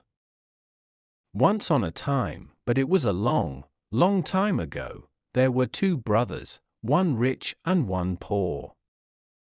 Now, one Christmas Eve, the poor one had not so much as a crumb in the house, either of meat or bread, so he went to his brother to ask him for something with which to keep Christmas. It was not the first time his brother had been forced to help him, and, as he was always stingy, he was not very glad to see him this time, but he said, "I'll give you a whole piece of bacon, 2 loaves of bread, and candles into the bargain, if you'll never bother me again, but mind you don't set foot in my house from this day on." The poor brother said he wouldn't, thanked his brother for the help he had given him, and started on his way home. He hadn't gone far before he met an old man with a white beard, who looked so thin and worn and hungry that it was pitiful to see him. "In heaven's name give a poor man a morsel to eat," said the old man. "Now, indeed, I have been begging myself," said the poor brother, "but I'm not so poor that I can't give you something on the blessed Christmas Eve." And with that he handed the old man a candle, a loaf of bread, and he was just going to cut off a slice of bacon, when the old man stopped him. "That is enough and to spare," said he. "And now, I'll tell you something. Not far from here is the entrance to the home of the underground folks. They have a mill there which can grind out anything they wish for except bacon. Now mind you go there. When you get inside they will all want to buy your bacon, but don't sell it unless you get in return the mill which stands behind the door. When you come out I'll teach you how to handle the mill." So the man with the bacon thanked the other for his good advice and followed the directions which the old man had given him, and soon he stood outside the door of the hill folks' home. When he got in, everything went just as the old man had said. All the hill folk, great and small, came swarming up to him, like ants around an ant hill, and each tried to outbid the other for the bacon. "Well," said the man, "by rights, my old dame and I ought to have this bacon for our Christmas dinner, but, since you have all set your hearts on it, I suppose I must give it up to you. Now, if I sell it at all, I'll have for it that mill behind the door yonder." At first the hill folk wouldn't hear of such a bargain, and haggled with the man, but he stuck to what he said, and at last they gave up the mill for the bacon. When the man got out of the cave and into the woods again, he met the same old beggar and asked him how to handle the mill. After he had learned how to use it, he thanked the old man and went off home as fast as he could, but still the clock had struck 12 on Christmas Eve before he reached his own door. "Wherever in the world have you been?" said his old dame. "Here have I sat hour after hour, waiting and watching, without so much as 2 sticks to lay together under the Christmas porridge." "Oh," said the man, "I could not get back before, for I had to go a long way first for one thing and then for another, but now you shall see what you shall see."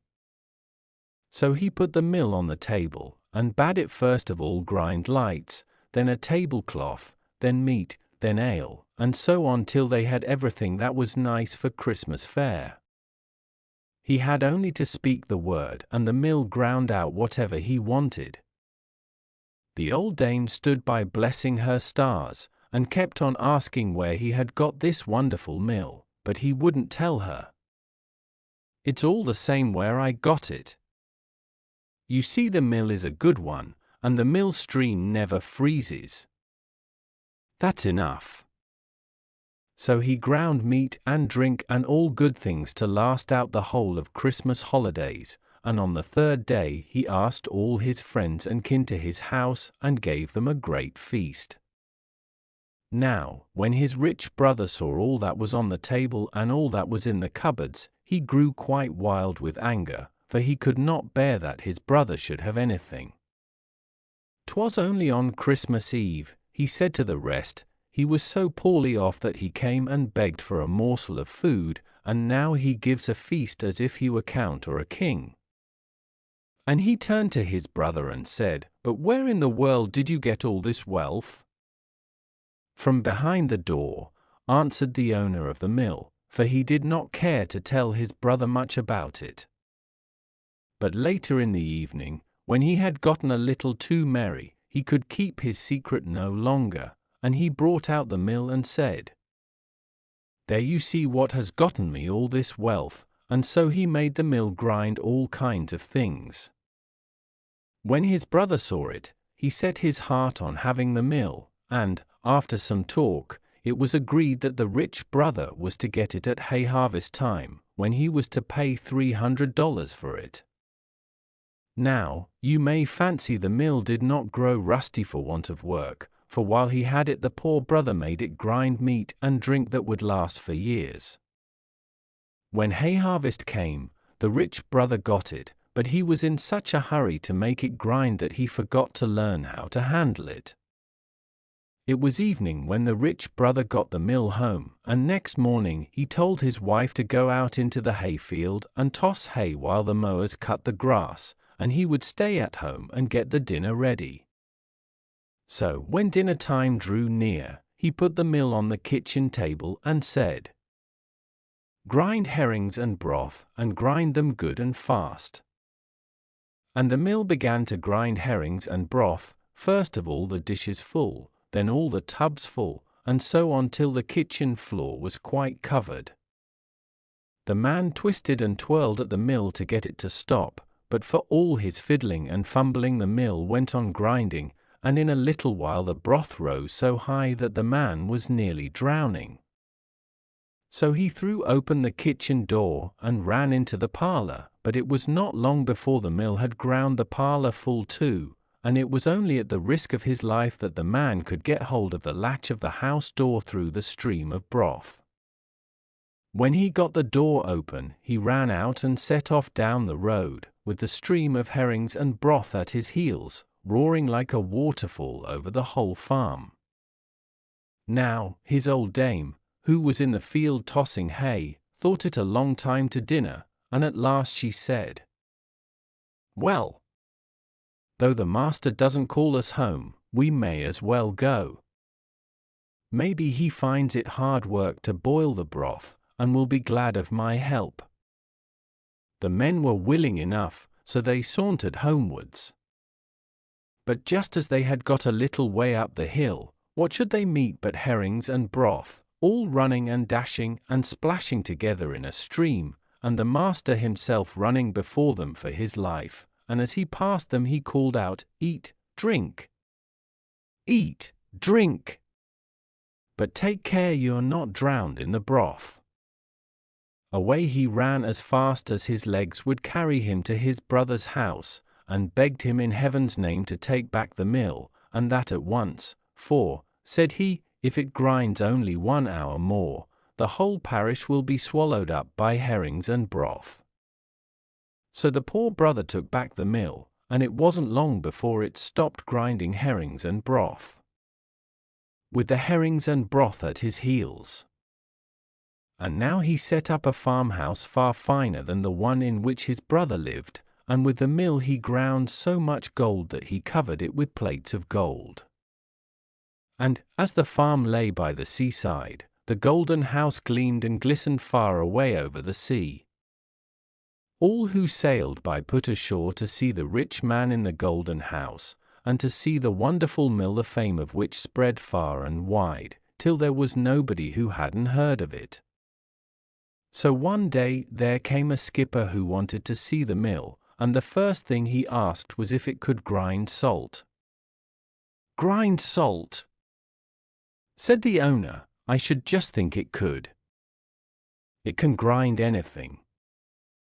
When the skipper heard that, he said he must have the mill, for if he only had it, he thought, he need not take his long voyages across stormy seas for a lading of salt. He much preferred sitting at home with a pipe and a glass. Well, the man let him have it, but the skipper was in such a hurry to get away with it that he had no time to ask how to handle the mill. He got on board his ship as fast as he could and set sail. When he had sailed a good way off, he brought the mill on deck and said, "Grind salt, and grind both good and fast." And the mill began to grind salt so that it poured out like water, and when the skipper had got the ship full he wished to stop the mill, but whichever way he turned it, and however much he tried, it did no good. The mill kept on grinding, and the heap of salt grew higher and higher, and at last down sank the ship. There lies the mill at the bottom of the sea, and grinds away to this very day, and that is the reason why the sea is salt, so some folks say. The Squire's Bride. There was once a very rich squire who owned a large farm, had plenty of silver at the bottom of his chest, and money in the bank besides, but there was something he had not, and that was a wife. One day a neighbor's daughter was working for him in the hayfield. The squire liked her very much, and, as she was a poor man's daughter, he thought that if he only mentioned marriage, she would be more than glad to take him at once. So he said to her, "I've been thinking I want to marry." "Well, one may think of many things," said the lassie, as she stood there and smiled slyly. She really thought the old fellow ought to be thinking of something that behoved him better than getting married at his time of life. "Now, you see," he said, "I was thinking that you should be my wife." "No, thank you," said she, "and much obliged for the honor." The squire was not used to being gainsaid, and the more she refused him the more he wanted her. But the lassie would not listen to him at all. So the old man sent for her father and told him that, if he could talk his daughter over and arrange the whole matter for him, he would forgive him the money he had lent him, and would give him the piece of land which lay close to his meadow into the bargain.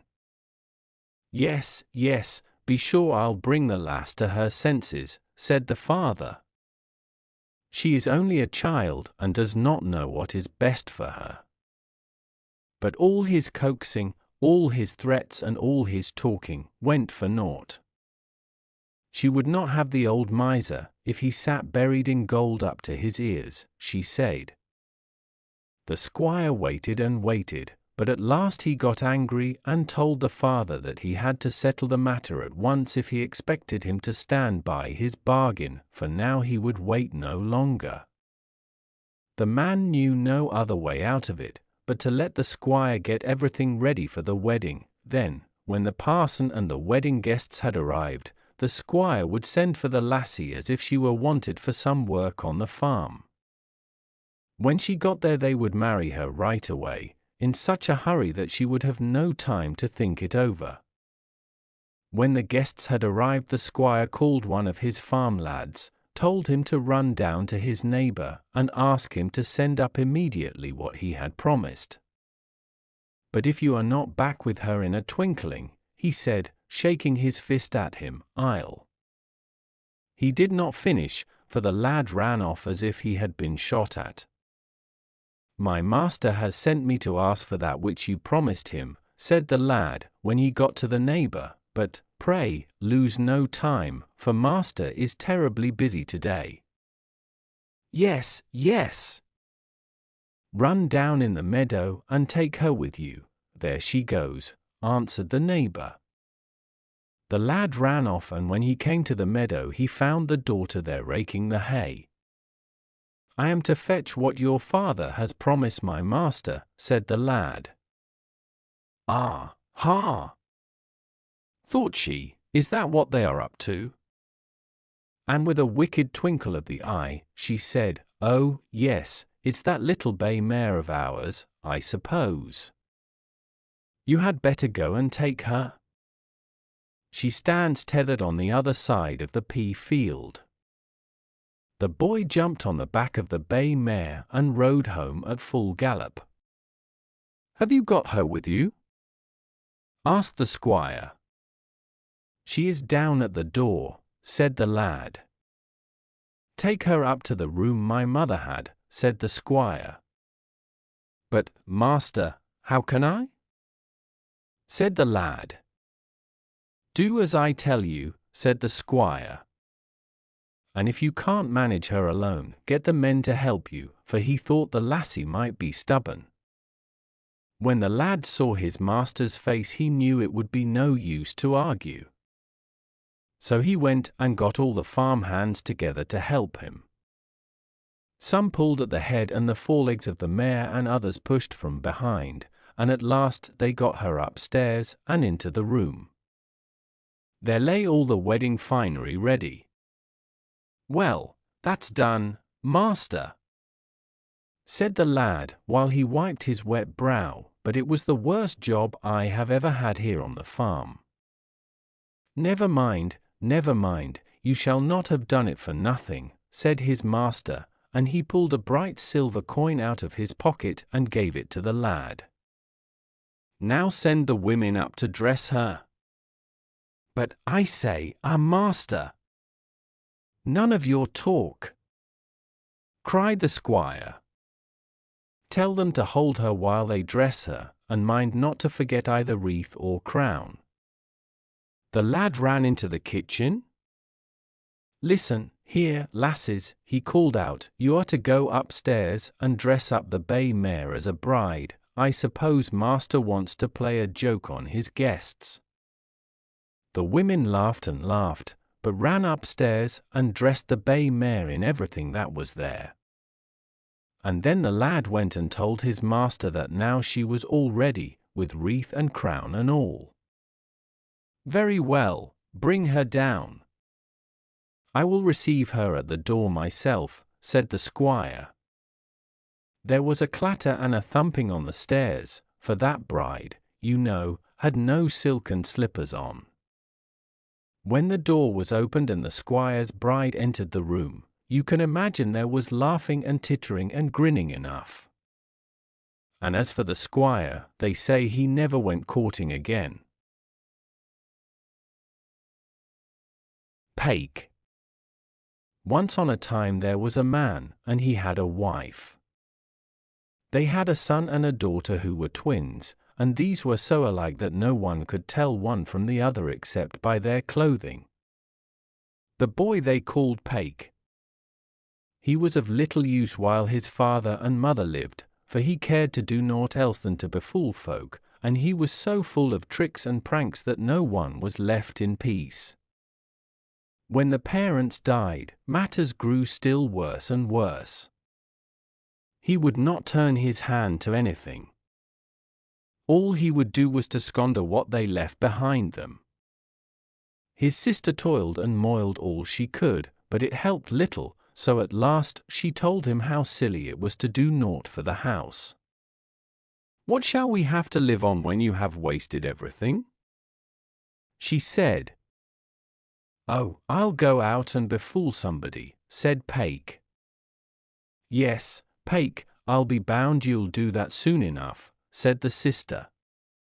"Well, I'll try," said Peik. At last they had indeed nothing more. There was an end of everything, and Peik started off, and walked till he came to the king's palace. Now, I must tell you, this king and his queen and eldest daughter were little better than trolls, mean and hateful and very foolish, so there was no love lost between them and the people. When Peik came to the king's palace, there stood the king in the porch, and as soon as he set eyes on the lad he said, "Whither away, today, Peik?" "Oh, I was going out to see if I could befool anybody," said Peik. "Can't you befool me now?" said the king. "No, I'm sure I can't," said Peik, "for I've forgotten my fooling rods." "Can't you go home and fetch them?" said the king. "I should be very glad to see if you are such a trickster as folks say." "I've no strength to walk," said Peik. "I'll lend you a horse and saddle," said the king. "But I can't ride either," said Peik.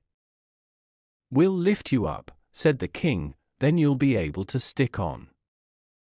Well, Peik stood and scratched his head as though he would pull the hair off, and he let them lift him up into the saddle.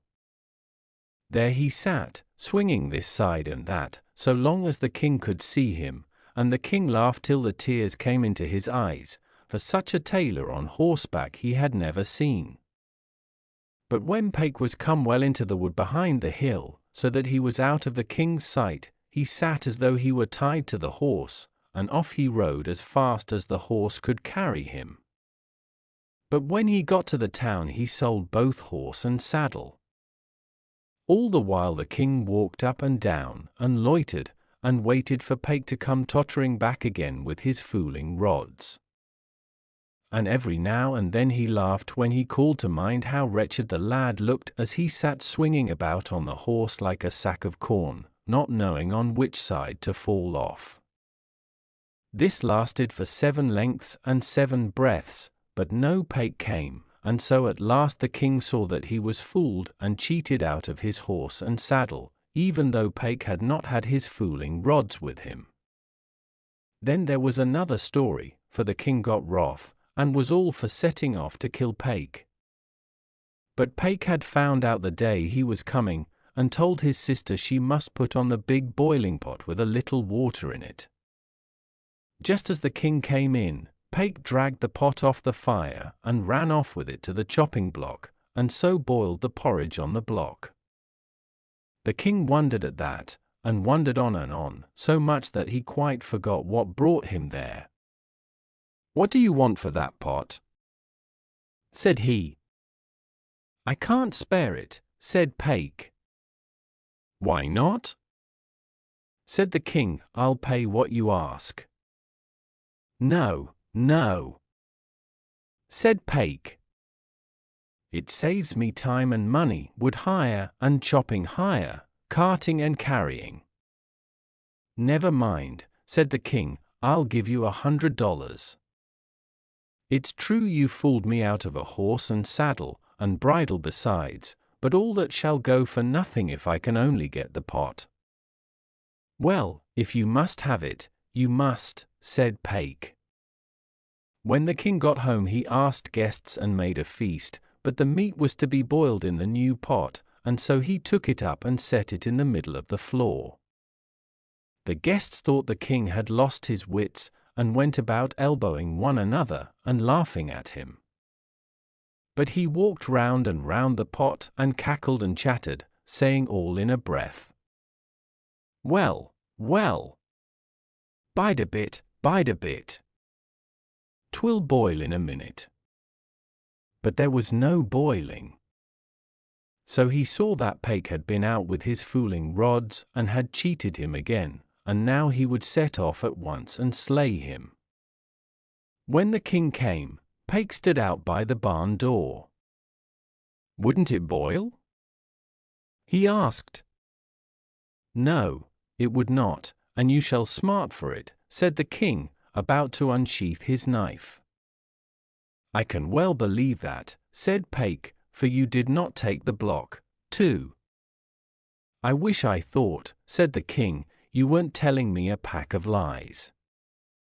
I tell you it's because of the block it stands on, it won't boil without it," said Peik. "Well, what do you want for it?" It was well worth $300, but for the king's sake it should go for 2. So the king got the block and travelled home with it. He bade guests again, made a feast, and set the pot on the chopping block in the middle of the room. The guests thought he was both daft and mad, and they went about making game of him, while he cackled and chattered around the pot, calling out, "Bide a bit. Now it boils in a trice." But it wouldn't boil a bit more on the block than on the bare floor. So he saw that Peik had been out with his fooling rods this time, too. Then he fell a tearing his hair and said he would set off at once and slay the lad. He wouldn't spare him this time, whether or no. But Peik was ready for him. He had filled a leather bag with blood and stuffed it into his sister's bosom, and told her what to say and do. "Where's Peik?" screamed out the king. He was in such a rage that he stuttered and stammered. "He is so poorly that he can't stir hand or foot," she said, "and now he's trying to get a nap." "Wake him up," said the king. "Nay, I daren't, he will be so angry," said the sister. "Well, I am angrier still," said the king, "and if you don't wake him, I will," and with that he tapped his side where his knife hung. Well, she would go and wake him, but Peik turned hastily in his bed, drew out a knife and ripped open the leather bag in her bosom, so that the blood gushed out, and down she fell on the floor as though she were dead. "What an awful fellow you are, Peik," said the king. "You have killed your sister right before my eyes." "Oh, there's no trouble with her so long as there's breath in my nostrils," said Peik, and with that he pulled out a ram's horn and began to toot on it. Tooty-too-too, he blew, with one end of the horn to her body, and up she rose as though there was nothing the matter with her. "Dear me, Peik! Can you kill folk and blow life into them again? Can you do that?" said the king. "Why?" said Peik. "How could I get on at all if I couldn't? I am always killing everyone I come near. Don't you know I have a terrible temper?" "I am hot-tempered, too," said the king, "and that horn I must have. I'll give you $100 for it, and besides I'll forgive you for cheating me out of my horse and for fooling me about the pot and the block, and all else." Peik was loath to part with it, but for his sake he would let him have it. And so the king went off home with it, and he hardly got back before he must try it. So he fell a-wrangling and quarrelling with the queen and his eldest daughter, and they paid him back in the same coin, but before they knew what was happening he had whipped out his knife and cut their throats. They fell down stone dead, and the other two daughters ran from the house, they were so afraid. The king walked about the floor for a while and kept chattering that there was no harm done so long as there was breath in him, and then he pulled out the horn and began to blow tooty-too-too. Tooty-too-too. But though he blew and tooted as hard as he could all that day and the next, too, he could not blow life into them again. Dead they were, and dead they stayed. But the people in the kingdom were only glad to get rid of such troll folk, and were wishing some one might make an end of the king, too, so that they might have a good king in his place. But the king was now angrier than ever, and must go right off to kill Peik. But Peik knew that he was coming, and then he said to his sister, "Now, you must change clothes with me and set off. If you will do that, you may have all we own." So, she changed clothes with him, packed up and started off as fast as she could, but Peik sat all alone in his sister's clothes. "Where is that Peik?" roared the king, as he came, in a towering rage, through the door. "He has run away," said Peik. "He knew that your majesty was coming, so he left me all alone without a morsel of bread or a penny in my purse, and he made himself as gentle and sweet as a young lady. Come along, then, to the king's palace, and you shall have enough to live on. There's no good sitting here and starving in this cabin by yourself," said the king.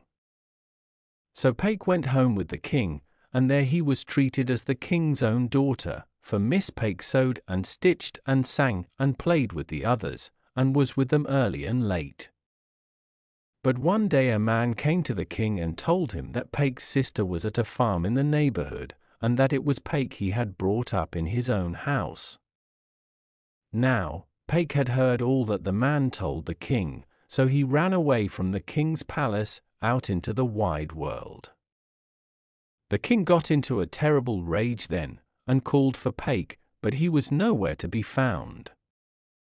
Then he mounted his horse to go out to look for Peik. He had not gone far before he came to a ploughed field, and there sat Peik on a stone, playing on a mouth organ. "What? Are you sitting there, Peik?" said the king. "Here I sit, sure enough," said Peik. "Where else should I sit?" "You have cheated me foully time after time," said the king, "but now you must come along home with me, and I'll kill you." "Well, well," said Peik, "if it can't be helped, it can't. I suppose I must go along with you." When they got home to the king's palace, they got ready a barrel which Peik was to be put in, and when it was ready, they carted it up a high mountain. There he was to lie 3 days, thinking on all the evil he had done. Then they were to roll him down the mountain into the sea. The 3rd day a rich man passed by, and when he heard Peik's story, he was ready to help him out of his trouble. They made a stuffed man and put him with some stones into the barrel, but the rich man gave Peik horses and cows, sheep and swine, and money beside. Now, the king came to roll Peik down the mountain. "A happy journey," said the king, "and now it is all over with you and your fooling rods." Before the barrel was halfway down the mountain there was not a whole stave of it left, nor would there have been a whole limb on Peik, had he been there. But when the king came back to the palace, Peik was there before him, and sat in the courtyard playing on his mouth organ. "What? You sitting here, you, Peik?"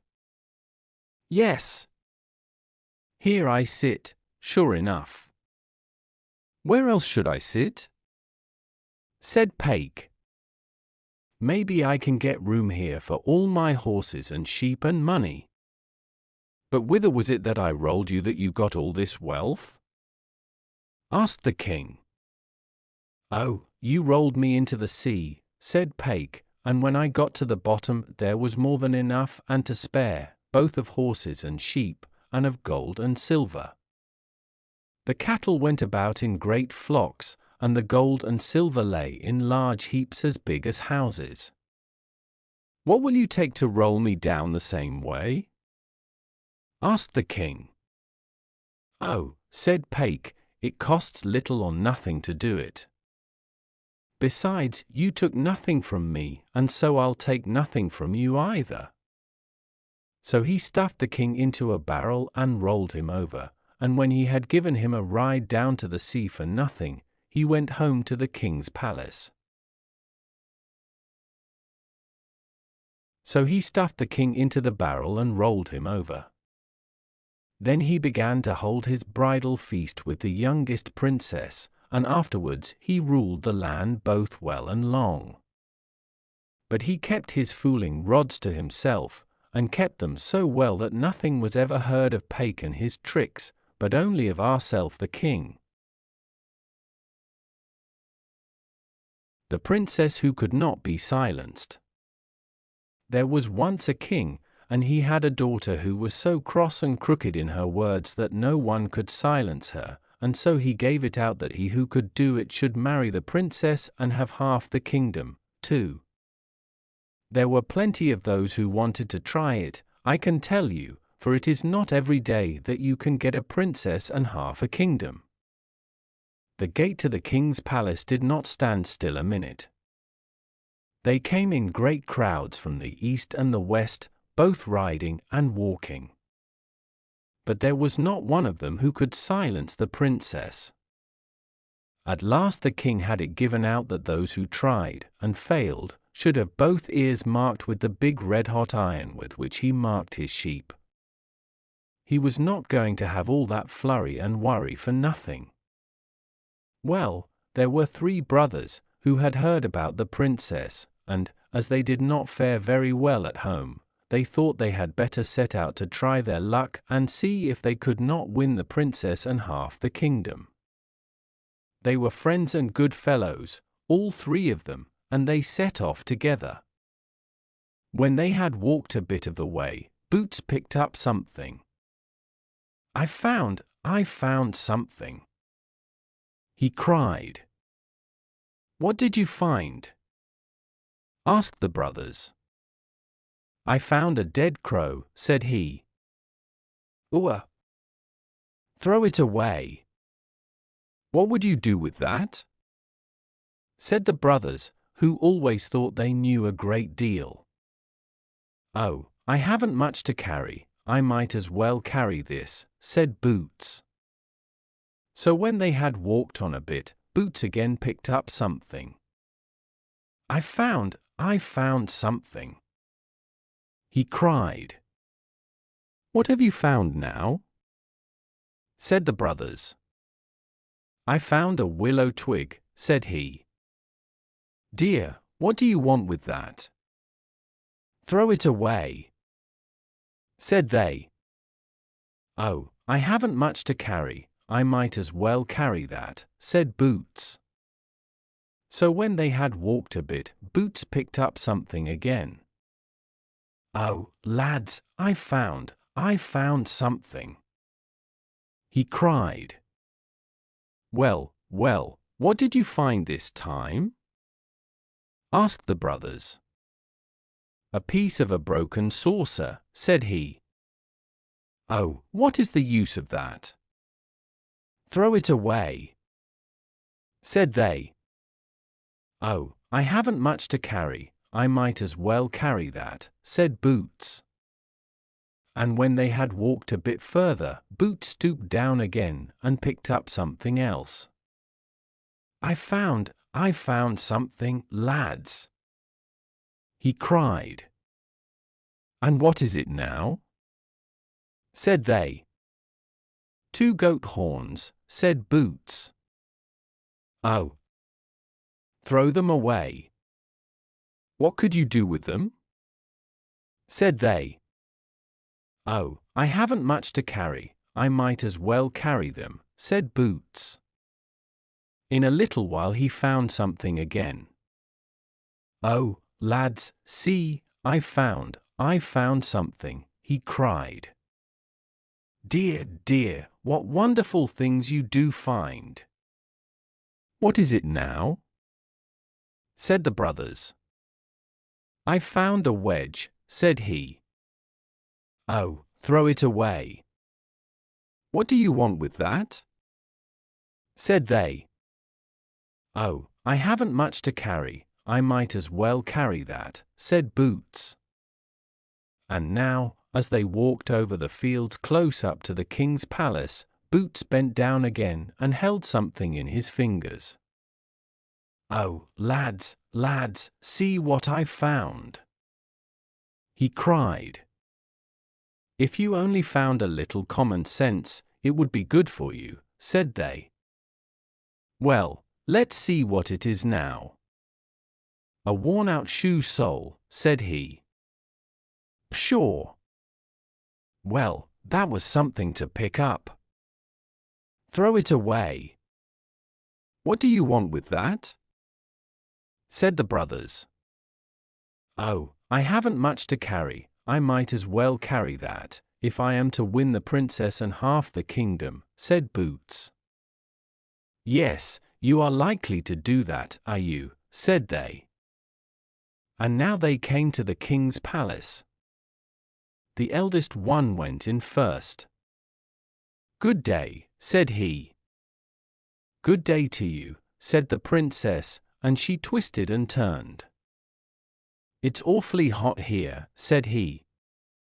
"It is hotter over there in the hearth," said the princess. There lay the red-hot iron ready awaiting. When he saw that, he forgot every word he was going to say, and so it was all over with him.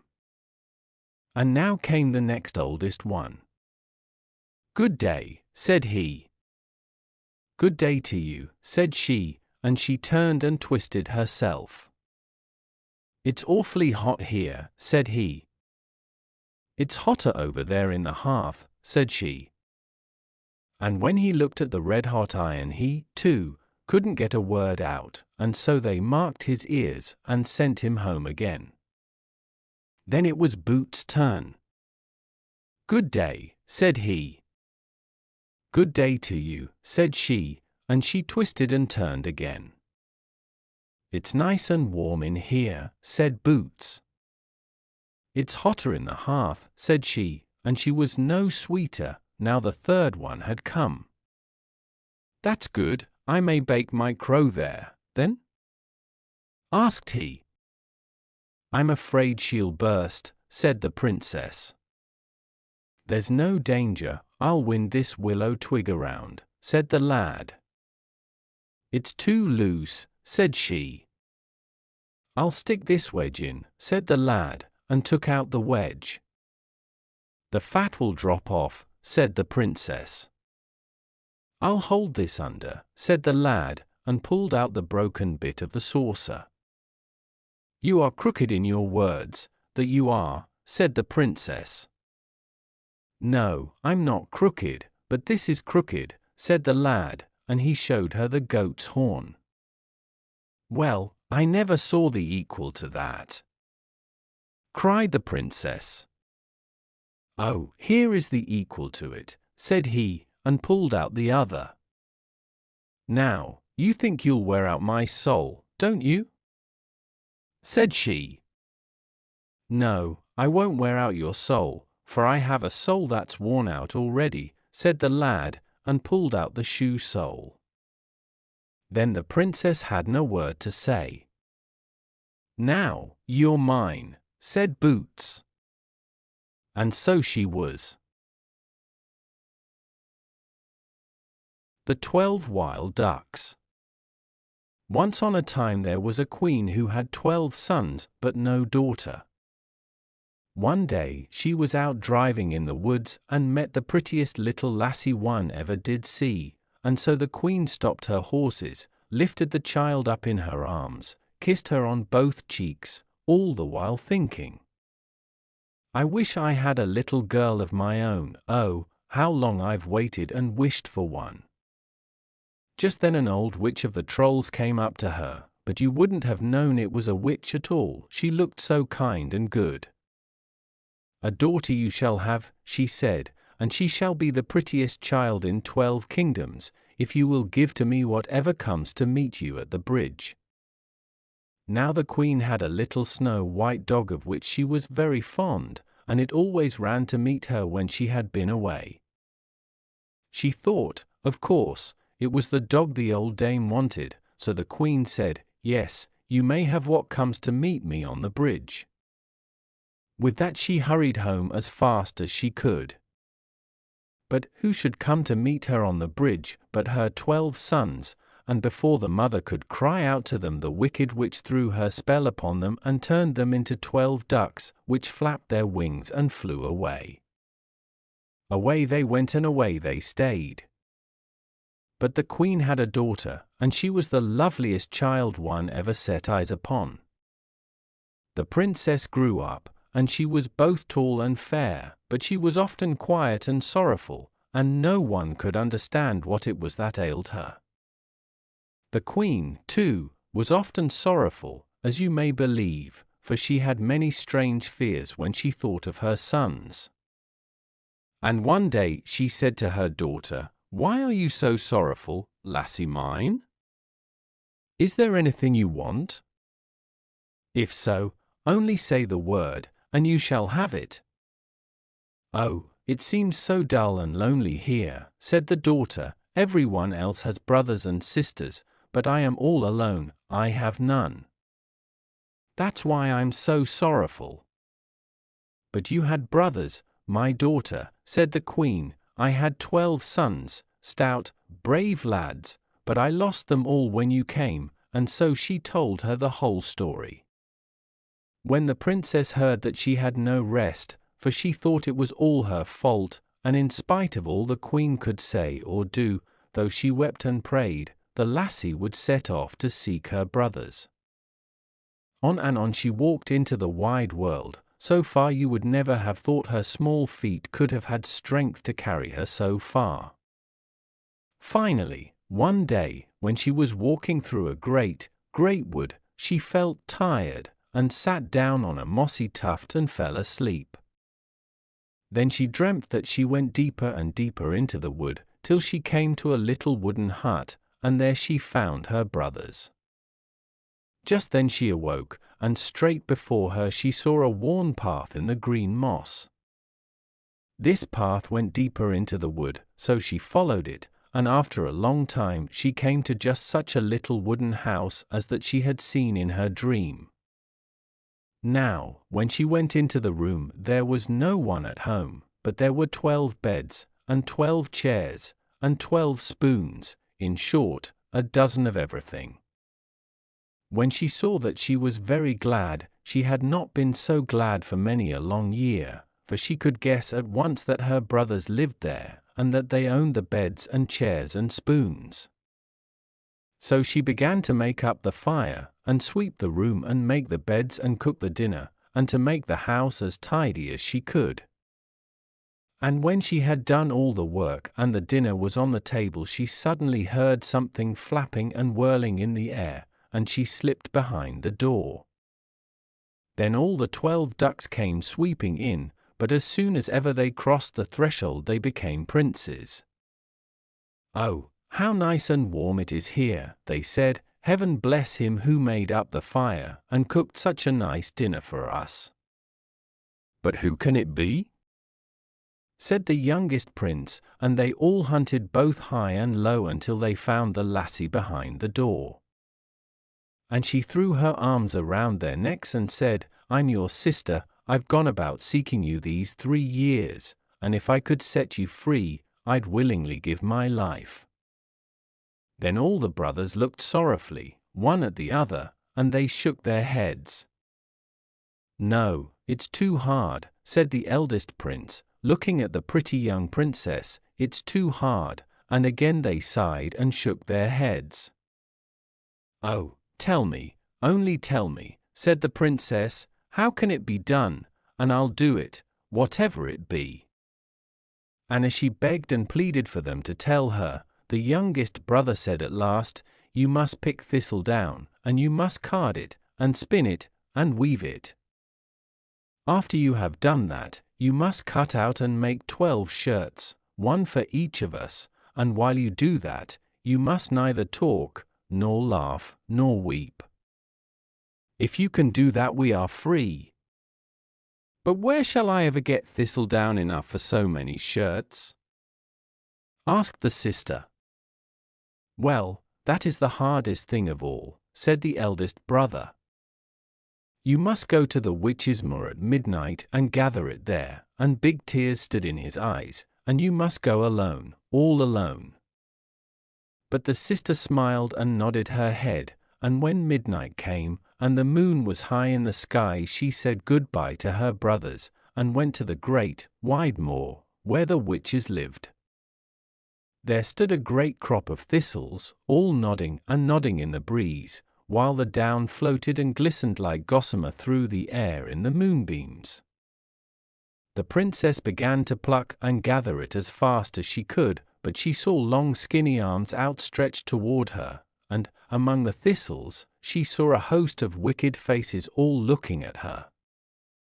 Her heart stood still then, and she grew icy cold, but never a sound did she utter, only plucked and gathered until her bag was full, and when she got home at break of day, she set to work carding and spinning yarn from the down. The princess began to pluck and gather as fast as she could. So she went on a long, long time picking down on the witch's moor, carding and spinning, and all the while keeping the house of the princes, cooking, and making their beds. But she never talked, nor laughed, nor wept. At evening home the brothers came, flapping and whirring like wild ducks, and all night they were princes, but in the morning off they flew again, and were wild ducks the whole day. But it happened one night when she was out on the moor picking thistledown, that the young king who ruled that land was out hunting, and had lost his way. He had become separated from his companions, and now, as he came riding across the moor, he saw her. He stopped and wondered who the lovely lady could be that walked alone on the moor picking thistledown in the dead of the night, and he asked her name. Getting no answer, he was still more astonished, but he liked her so much that at last nothing would do but he must take her home to his castle and marry her. So he took her and put her upon his horse. The princess wrung her hands and made signs to him and pointed to the bags in which her work was, and when the king saw she wished to have them with her, he took the bags and placed them behind them. When that was done, the princess, little by little, came to herself, for the king was both a wise man and a handsome man, and he was as gentle and kind to her as a mother. But when they reached the palace, an old woman met them. She was the king's guardian, and when she set eyes on the princess, she became so cross and jealous of her, because she was so lovely, that she said to the king, "Can't you see now that this thing whom you have picked up, and whom you are going to marry, is a witch? Why, she can neither talk nor laugh nor weep." But the king did not care a straw for what she said. He held to the wedding and married the princess, and they lived in great joy and glory. But the princess didn't forget to go on working on her shirts, and she neither talked nor laughed nor wept. However, when she had spun and woven and cut, she found that she still had not enough cloth for the 12 shirts, and she needs must go to the witch's moor again. So that night, while all the palace slept, she quietly slipped out and walked off to pick her thistledown. But the old woman who was the king's guardian saw her, and she knew well where the young queen was going, for I must tell you she was the same wicked witch who had changed the 12 princes into wild ducks. She hurried to the king's chamber, woke him and said, "Now, come with me, and I'll prove to you that your lovely queen is a witch who joins the wicked company on the moor at midnight." The king would not listen to her at first, but when he saw that the queen's bed was empty, he got up and went with the old woman. And there upon the edge of the moor they stopped, but in the clear moonlight they could see the queen among the horrid hags and trolls. The king turned away sadly and said not a word, for he loved his quiet queen very much. But the wicked old woman began to whisper and tell abroad about the queen's nightly visit to the moor, and at last the king's best men came to him and said, "We will not have a queen who is a witch. The people demand of you that she be burnt alive." Then the king was so sad that there was no end to his sadness, for now he saw that he could not save her. He was obliged to order her to be burnt alive on a pile of wood.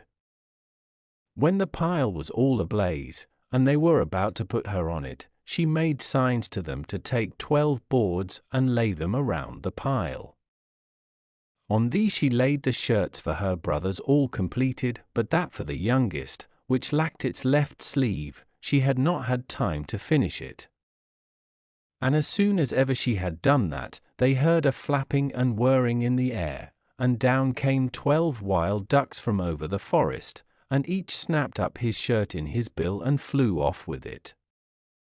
"See now," said the old woman to the king, "wasn't I right when I told you she was a witch? Make haste and burn her before the pile burns low." "Oh," said the king, "we've wood enough and to spare, and so I'll wait a bit, for I have a mind to see what the end of this will be." As he spoke, up came the 12 princes riding along, as handsome well-grown lads as you'd wish to see, but the youngest prince had a wild duck's wing instead of his left arm. "What's all this about?" asked the princes. "My queen is to be burnt," said the king, "because she is a witch, so the people say, and I can't save her." "Speak now, sister," said the princes, "you have set us free and saved us, now save yourself." Then the young queen spoke and told the whole story, and the king and all the people listened with wonder and joy. Only the wicked old woman stood trembling with fear. And when the queen had finished her story, the people took the old witch and bound her and burned her on the pile.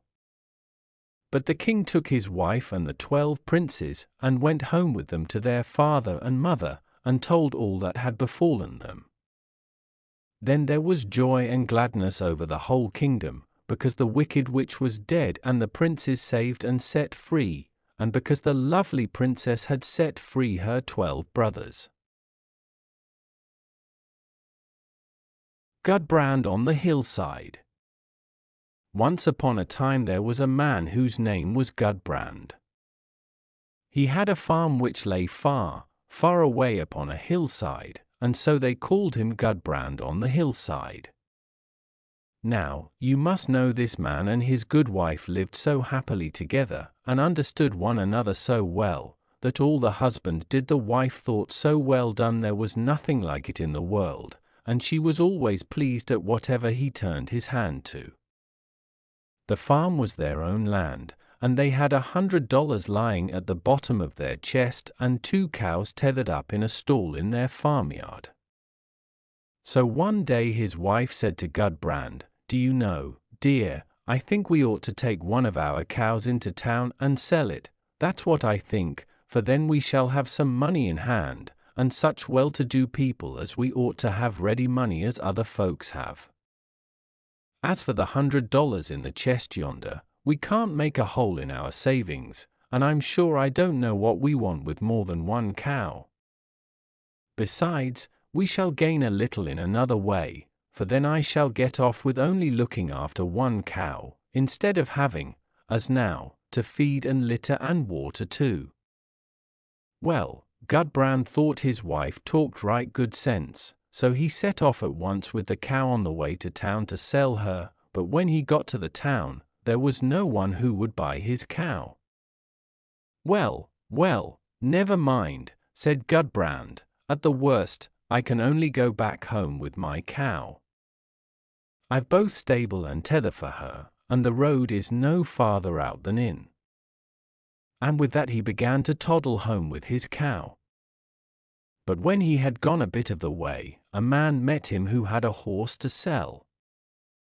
Gudbrand thought 'twas better to have a horse than a cow, so he traded with the man. A little farther on he met a man walking along and driving a fat pig before him, and he thought it better to have a fat pig than a horse, so he traded with the man. After that he went a little farther, and a man met him with a goat, so he thought it better to have a goat than a pig, and he traded with the man who owned the goat. Then he went on a good bit till he met a man who had a sheep, and he traded with him too, for he thought it always better to have a sheep than a goat. After a while he met a man with a goose, and he traded away the sheep for the goose, and when he had walked a long, long time, he met a man with a cock, and he traded with him, for he thought in this wise, 'tis surely better to have a cock than a goose. Then he went on till the day was far spent, and he began to get very hungry, so he sold the cock for a shilling, and bought food with the money, for, thought Gudbrand-on-the-Hillside, 'tis always better to save one's life than to have a cock. After that he went on homeward till he reached his nearest neighbor's house, where he turned in.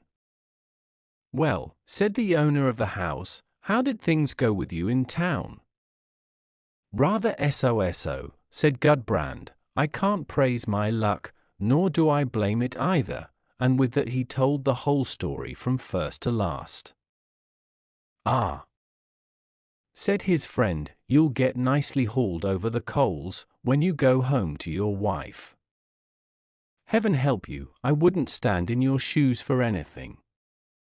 "Well," said Gudbrand-on-the-Hillside, "I think things might have gone much worse with me, but now, whether I have done wrong or not, I have so kind a good wife she never has a word to say against anything that I do." "Oh," answered his neighbor, "I hear what you say, but I don't believe it for all that." "And so you doubt it?" asked Gudbrand-on-the-Hillside. "Yes," said the friend, "I have 100 crowns, at the bottom of my chest at home. I will give you if you can prove what you say." So Gudbrand stayed there till evening, when it began to get dark, and then they went together to his house, and the neighbor was to stand outside the door and listen, while the man went in to his wife. "Good evening," said Gudbrand-on-the-Hillside. "Good evening," said the good wife. "Oh, is that you? Now, I am happy." Then the wife asked how things had gone with him in town. "Oh, only so," answered Gudbrand, "not much to brag of. When I got to town there was no one who would buy the cow, so you must know I traded it away for a horse." "For a horse," said his wife. "Well, that is good of you, thanks with all my heart. We are so well to do that we may drive to church, just as well as other people, and if we choose to keep a horse we have a right to get one, I should think." So, turning to her child she said, "Run out, dearie, and put up the horse." "Ah," said Gudbrand, "but you see I have not the horse after all, for when I got a bit farther on the road, I traded it for a pig." "Think of that, now," said the wife. "You did just as I should have done myself, 1,000 thanks. Now I can have a bit of bacon in the house to set before people when they come to see me, that I can. What do we want with a horse? People would only say we had got so proud that we couldn't walk to church. Go out, child, and put up the pig in the sty." "But I have not the pig either," said Gudbrand, "for when I got a little farther on, I traded it for a goat." "Dear me," cried the wife, "how well you manage everything. Now I think it over, what should I do with a pig? People would only point at us and say, 'Yonder they eat up all they have.' No, now I have a goat, and I shall have milk and cheese, and keep the goat too. Run out, child, and put up the goat." "Nay, but I haven't the goat either," said Gudbrand, "for a little farther on I traded it away and got a fine sheep instead." "You don't say so!" cried his wife. "Why, you do everything to please me, just as if I had been with you. What do we want with a goat? If I had it I should lose half my time in climbing up the hills to get it down.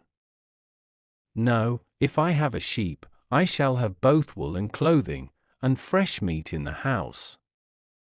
Run out, child, and put up the sheep." "But I haven't the sheep any more than the rest," said Gudbrand, "for when I got a bit farther, I traded it away for a goose." Thank you, with all my heart," cried his wife. "What should I do with a sheep?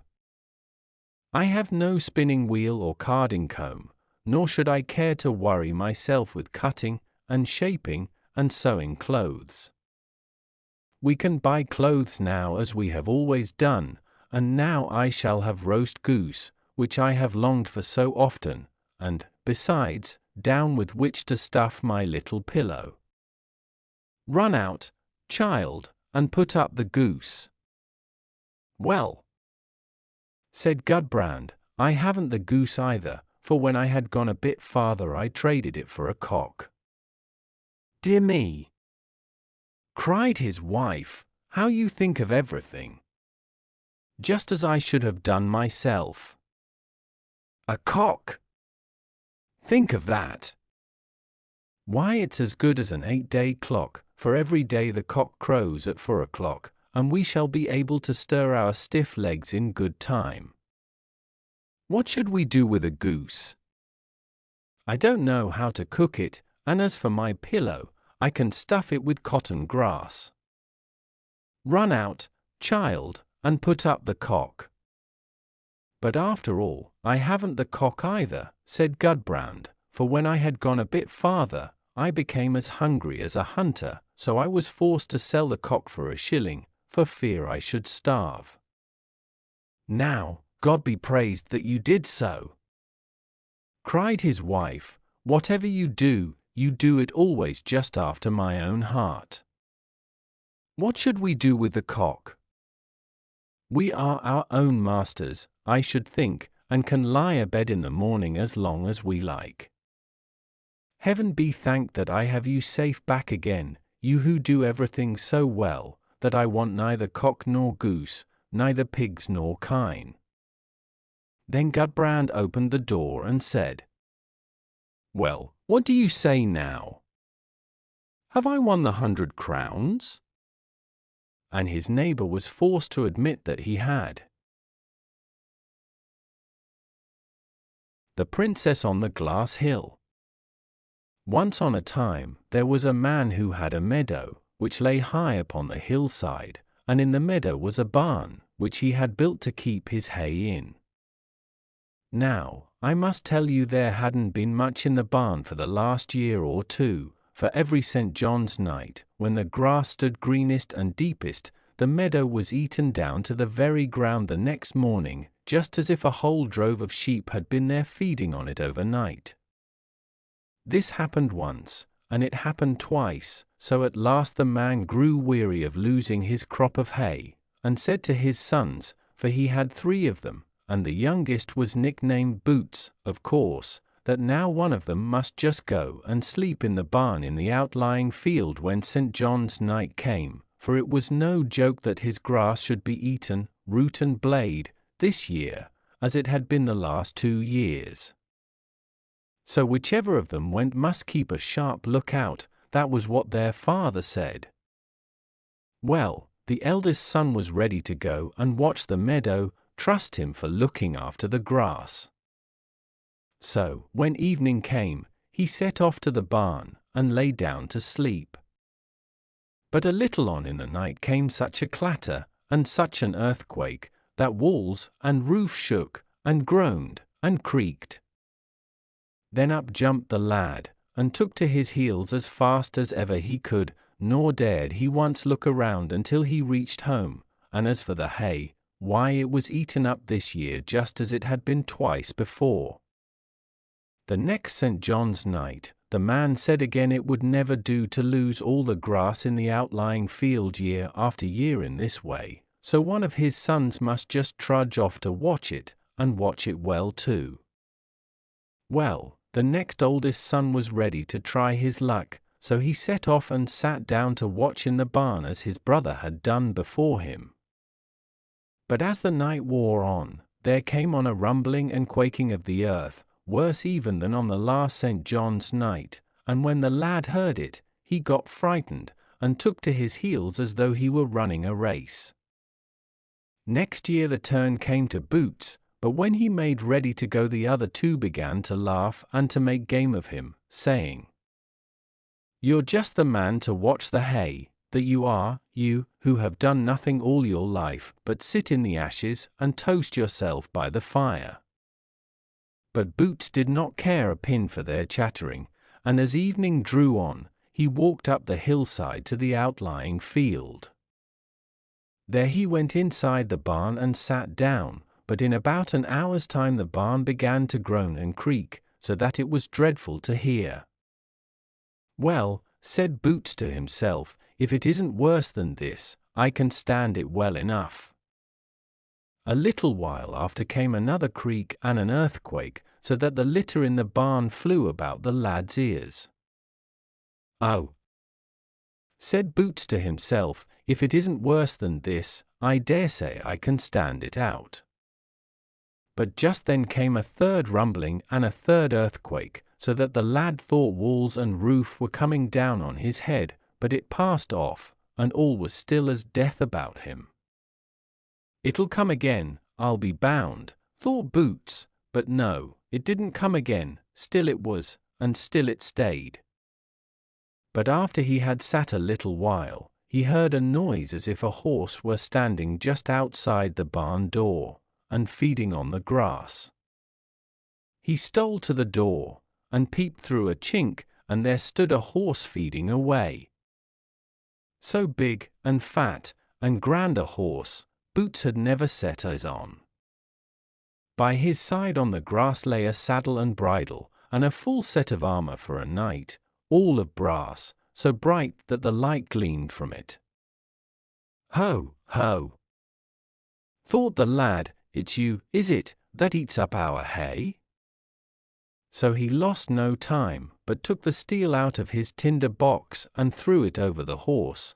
Then it had no power to stir from the spot, and became so tame that the lad could do what he liked with it. Then he got on its back, and rode off with it to a place which no one knew of, and there he put up the horse. When he got home, his brothers laughed, and asked how he had fared. "You didn't sit long in the barn, even if you had the heart to go as far as the field."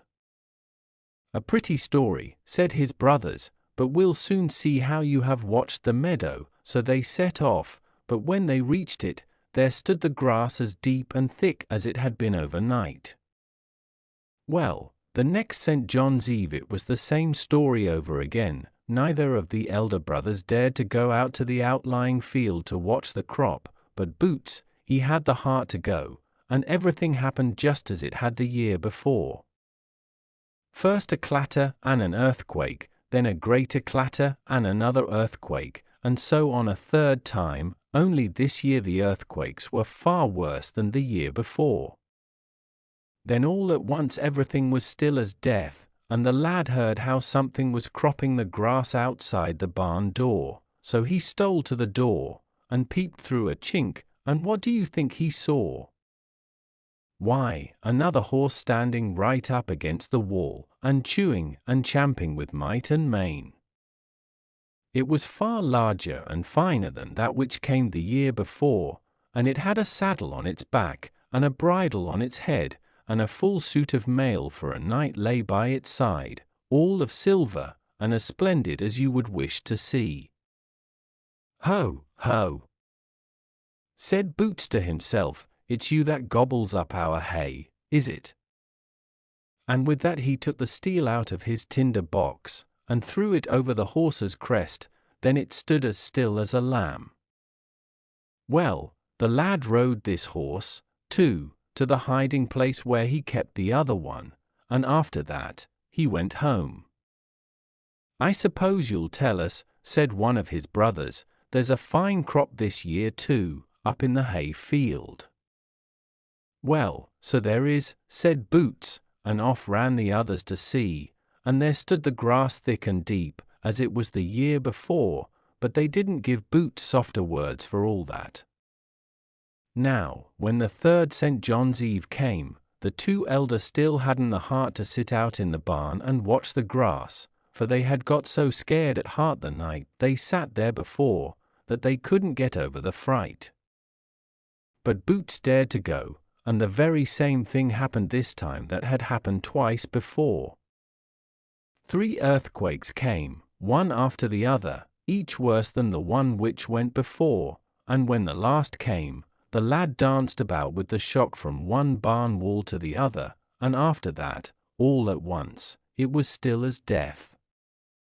Now, when he had sat a little while, he heard something cropping away at the grass outside the barn, so he stole again to the door chink, and peeked out, and there stood a horse outside, far, far bigger and more beautiful than the 2 he had taken before. It had a saddle on its back, a bridle on its head, and a full suit of mail for a knight lay by its side, all of gold, all more splendid than anything you ever saw. So he caught up the steel and threw it over the horse. "Ho, ho!" said the lad to himself, "it's you, is it, that comes here eating up our hay? I'll soon stop that." So he caught up his steel, and threw it over the horse's neck, and in a trice it stood as if it were nailed to the ground, and Boots could do as he pleased with it. Then he rode off with it to the hiding place, where he kept the other 2, and then went home. When he got home, his 2 brothers made game of him as they had done before, saying, they could see he had watched the grass well, for he looked for all the world as if he were walking in his sleep, and many other spiteful things they said, but Boots gave no heed to them, only asking them to go and see for themselves, and when they went, there stood the grass as fine and deep this time as it had been twice before. Now you must know that the king of the country where Boots lived had a daughter, whom he would only give to the man who could ride up over the hill of glass, for there was a high, high hill, all of glass, as smooth and slippery as ice, close by the king's palace. Upon the tip-top of the hill the king's daughter was to sit, with 3 golden apples in her lap, and the man who could ride up and carry off the 3 golden apples was to have half the kingdom, and the princess to wife. This offer the king had posted on all the church doors in his realm, and had given it out in many other kingdoms besides. Now, this princess was so lovely, that all who set eyes on her loved her. So I needn't tell you how all the princes and knights who heard of her were eager to win her to wife, and half the kingdom besides, and how they came riding from all parts of the world on high prancing horses, and clad in the grandest clothes, for there wasn't one of them who hadn't made up his mind that he, and he alone, was to win the princess. So when the day of trial came, which the king had fixed, there was such a crowd of princes and knights under the glass hill, that it made one's head whirl to look at them, and every one in the country who could even crawl along was off to the hill, for they all were eager to see the man who was to win the princess.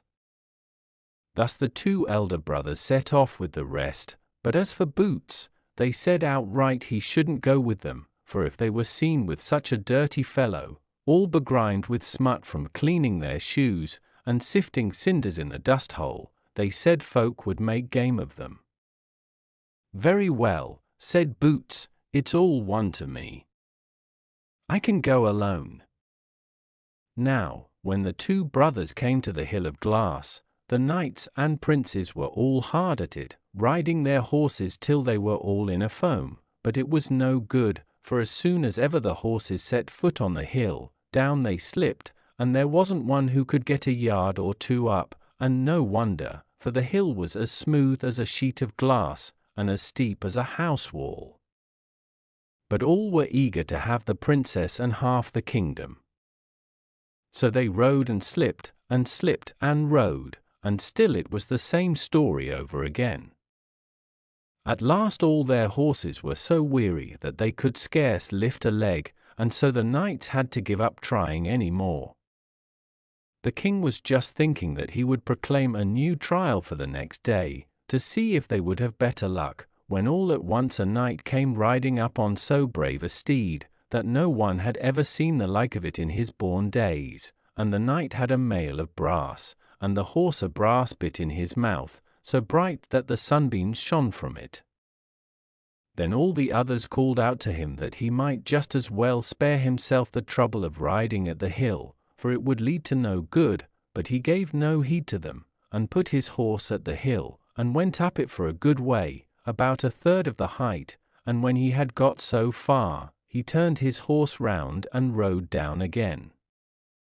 So lovely a night the princess thought she had never yet seen, and while he was riding, she sat and thought to herself, "Ah, how I wish that he might come up and go down the other side." And when she saw him turning back, she threw down one of the golden apples after him, and it rolled down into his shoe. But when he got to the bottom of the hill he rode off so fast that no one could tell what had become of him. That evening all the knights and princes were to go before the king, that he who had ridden so far up the hill might show the apple which the princess had thrown, but there was no one who had anything to show. One after the other they all came, but not a man of them could show the apple. The next day, all the princes and knights began to ride again, and you may fancy they had taken care to shoe their horses well, but it was no use, they rode and slipped and rode, just as they had done the day before, and there was not one who could get so far as a yard up the hill. And when they had worn out their horses, so that they could not stir a leg, they were all forced to give it up. So the king thought he might as well proclaim that the riding should take place the day after for the last time, just to give them one chance more, but all at once it came across his mind that he might as well wait a little longer, to see if the knight in brass mail would come this day too. Well, they saw nothing of him, but all at once came one riding on a steed, far, far braver and finer than that on which the knight in brass had ridden, and he had silver mail, and a silver saddle and bridle, all so bright that the sunbeams gleamed and glanced from them far away. Then the others shouted out to him again, saying he might as well stop, and not try to ride up the hill, for all his trouble would be thrown away. But the knight paid no heed to them, and rode straight at the hill, and right up it, till he had gone 2/3 of the way, and then he wheeled his horse around and rode down again. To tell the truth, the princess liked him still better than the knight in brass, and she sat and wished he might be able to come right up to the top, and down the other side, but when she saw him turning back, she threw the second apple after him, and it rolled down and fell into his shoe. But as soon as ever he had come down the hill of glass, he rode off so fast that no one could see what became of him. At even, all were to go in before the king and the princess, that he who had the golden apple might show it. In they went, one after the other, but there was no one who had any apple to show. The third day everything happened as it had happened the 2 days before. There was no one who could get so much as a yard up the hill, and now all waited for the knight in silver mail, but they neither saw nor heard of him. At last came one riding on a steed, so brave that no one had ever seen his match, and the knight had a suit of golden mail, and a golden saddle and bridle, so wondrous bright that the sunbeams gleamed from them a mile off. The other knights and princes could not find time to call out to him not to try his luck, for they were amazed to see how grand he was. So he rode at the hill, and tore up it like nothing, so that the princess hadn't even time to wish that he might get up the whole way. As soon as ever he reached the top, he took the third golden apple from the princess's lap, and then turned his horse and rode down again. As soon as he got down he rode off at full speed, and was out of sight in no time. Now, when the 2 brothers got home at even, you may fancy what long stories they told, how the riding had gone off that day, and amongst other things, they had a deal to say about the knight in golden mail. He just was a chap to ride, they said, so grand a knight isn't to be found in this wide world. Next day all the knights and princes were to pass before the king and the princess, that he who had the gold apple might bring it forth, but one came after another, first the princes, then the knights, and still no one could show the gold apple. Well, said the king, some one must have it, for it was something that we all saw with our own eyes, how a man came and rode up and bore it off. So he commanded that everyone who was in the kingdom should come up to the palace and see if he could show the apple. Well, they all came one after another, but no one had the golden apple, and after a long time the 2 brothers of Boots came. They were the last of all, so the king asked them if there was no one else in the kingdom who hadn't come. Oh, yes, said they, we have a brother, but he never carried off the golden apple. He hasn't stirred out of the dust hole on any of the 3 days. Never mind that, said the king, he may as well come up to the palace like the rest. So he came. How, now, said the king, have you the golden apple? Speak out. Yes, I have, said Boots, here is the first, and here is the second, and here is the third too, and with that he pulled all 3 golden apples out of his pocket, and at the same time threw off his sooty rags, and stood before them in his gleaming golden mail. Yes, said the king, you shall have my daughter, and half my kingdom, for you well deserve both her and it." So they got ready for the wedding, and Boots got the princess to wife, and there was great merrymaking at the bridal feast, you may fancy, for they could all be merry though they couldn't ride up the hill of glass, and all I can say is, if they haven't left off their merrymaking yet, why, they're still at it. The husband who was to mind the house. Once on a time there was a man so mean and cross that he never thought his wife did anything right in the house. So one evening in haymaking time he came home scolding and tearing, and showing his teeth and making a fuss. "Dear love, don't be so angry, there's a good man," said his goody, "tomorrow let's change our work. I'll go out with the mowers and mow, and you shall mind the house at home." The husband thought that would do very well. He was quite willing, he said. So, early next morning his goody took a scythe on her shoulders, and went out into the hayfield with the mowers, and began to mow, but the man was to mind the house and do the work at home. First of all he wanted to churn the butter, but when he had churned a while, he grew thirsty and went down to the cellar to tap a barrel of ale. So, just when he was putting the tap into the cask, he heard overhead the pig come into the kitchen. Then off he ran up the cellar steps, with the tap in his hand, as fast as he could to look after the pig, lest it should upset the churn. But when he got up, and saw the pig had already knocked the churn over, and stood there grunting and rooting in the cream which was running all over the floor, he became so wild with rage, that he quite forgot the ale barrel, and ran at the pig as hard as he could. He caught it, too, just as it ran out of doors, and gave it such a kick that piggy died on the spot. Then all at once he remembered he had the tap in his hand, but when he got down to the cellar, every drop of ale had run out of the cask.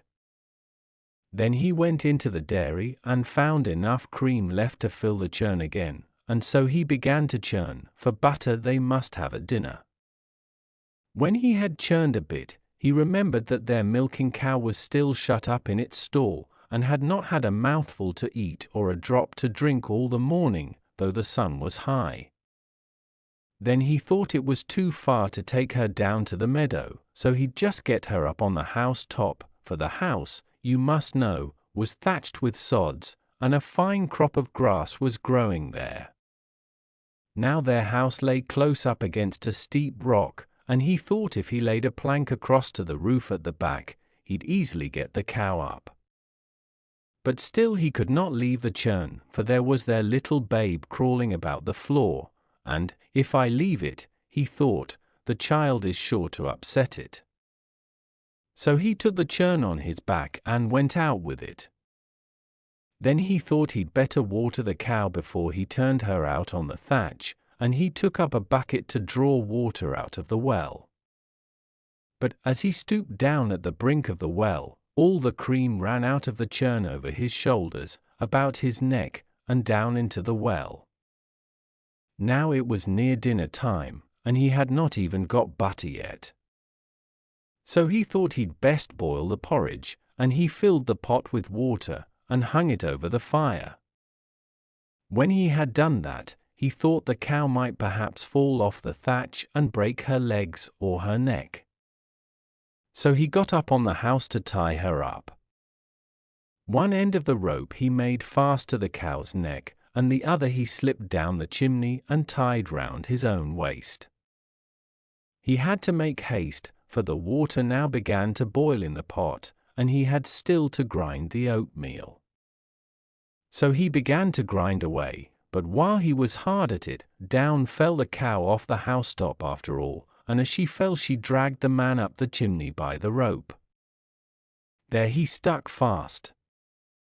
And as for the cow, she hung halfway down the wall, swinging between heaven and earth, for she could neither get down nor up.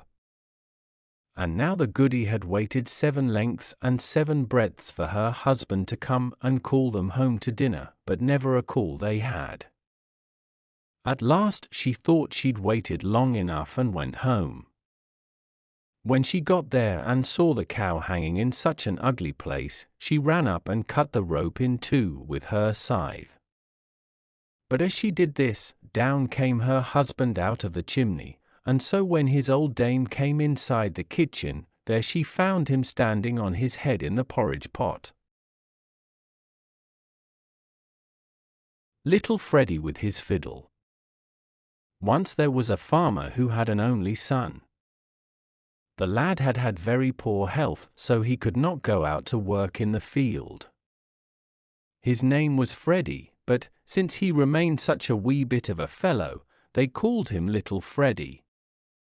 At home there was but little to eat and nothing at all to burn, so his father went about the country trying to get the boy a place as cowherd or errand boy, but there was no one who would take the weakly little lad till they came to the sheriff. He was ready to take him, for he had just sent off his errand boy, and there was no one who would fill his place, for everybody knew the sheriff was a great miser.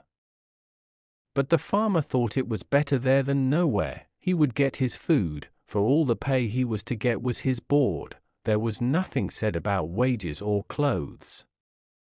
When the lad had served 3 years, he wanted to leave, and the sheriff gave him all his wages at one time. He was to have a penny a year. It couldn't well be less, said the sheriff. And so he got 3 pence in all. As for little Freddy, he thought it was a great sum, for he had never owned so much, but, for all that, he asked if he wasn't to have anything for clothes, for those he had on were worn to rags. He had not had any new ones since he came to the sheriff's 3 years ago. You have what we agreed on, said the sheriff, and 3 whole pennies besides. I have nothing more to do with you. Be off. So little Freddy went into the kitchen and got a little food in his knapsack, and after that he set off on the road to buy himself more clothes. He was both merry and glad, for he had never seen a penny before, and every now and then he felt in his pockets as he went along to see if he had them all 3. So, when he had gone far and farther than far, he got up on top of the mountains. He was not strong on his legs, and had to rest every now and then he counted and counted how many pennies he had. And now he came to a great plain overgrown with moss.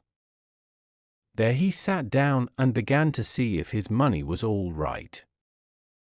Suddenly a beggar-man appeared before him, so tall and big that when he got a good look at him and saw his height and length, the lad began to scream and screech.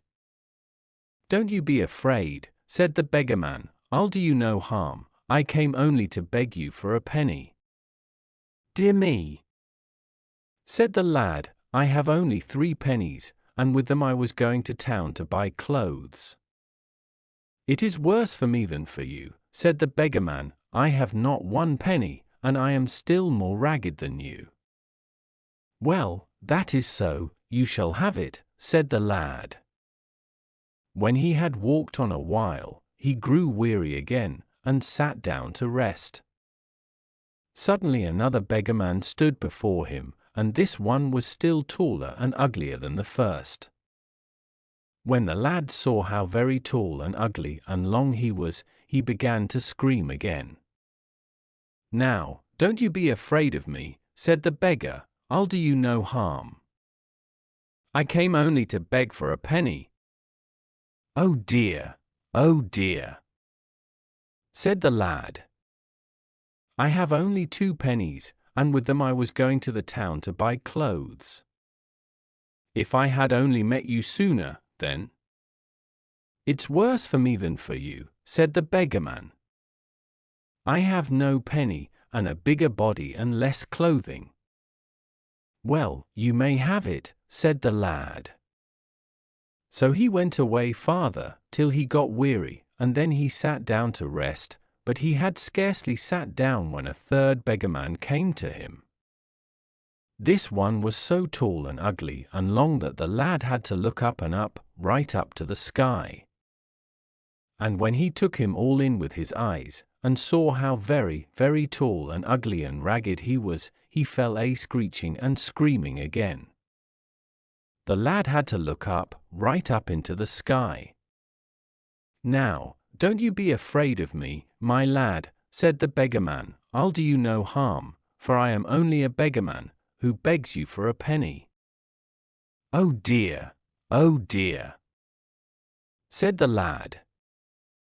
"I have only 1 penny left, and with it I was going to the town to buy clothes." "If I had only met you sooner, then." "As for that," said the beggarman, "I have no penny at all, that I haven't, and a bigger body and less clothes, so it is worse for me than for you." "Yes," said little Freddy, "he must have the penny then." There was no help for it, for so each beggarman would have 1 penny, and he would have nothing. "Well," said the beggarman, "since you have such a good heart that you gave away all that you had in the world, I will give you a wish for each penny." For you must know it was the same beggarman who had got them all 3, he had only changed his shape each time, that the lad might not know him again. "I have always had such a longing to hear a fiddle go, and see folks so merry and glad that they couldn't help dancing," said the lad, "and so if I may wish what I choose, I will wish myself such a fiddle, that everything that has life must dance to its tune." "That you may have," said the beggarman, "but it is a sorry wish. You must wish something better for the other 2 pennies." "I have always had such a love for hunting and shooting," said little Freddy, "so if I may wish what I choose, I will wish myself such a gun that I shall hit everything I aim at, were it ever so far off." "That you may have," said the beggarman, "but it is a sorry wish too. You must wish better for the last penny." "I have always had a longing to be in company with folks who were kind and good," said little Freddy, "and so, if I could get what I wish, I would wish it to be so that no one can say a nay to the first thing I ask." "That wish is not so sorry," said the beggarman, and off he strode between the hills, and Freddy saw him no more. So the lad lay down to sleep, and the next day he came down from the mountain with his fiddle and his gun. First he went to the storekeeper and asked for clothes. Next at a farm he asked for a horse, and at a second for a sleigh, and at another place he asked for a fur coat. No one said him nay, even the stingiest folk were all forced to give him what he asked for. At last he went through the country as a fine gentleman, and had his horse and his sleigh. When he had gone a bit he met the sheriff whose servant he had been. "Good day, master," said little Freddy, as he pulled up and took off his hat. "Good day," said the sheriff, "but when was I ever your master?"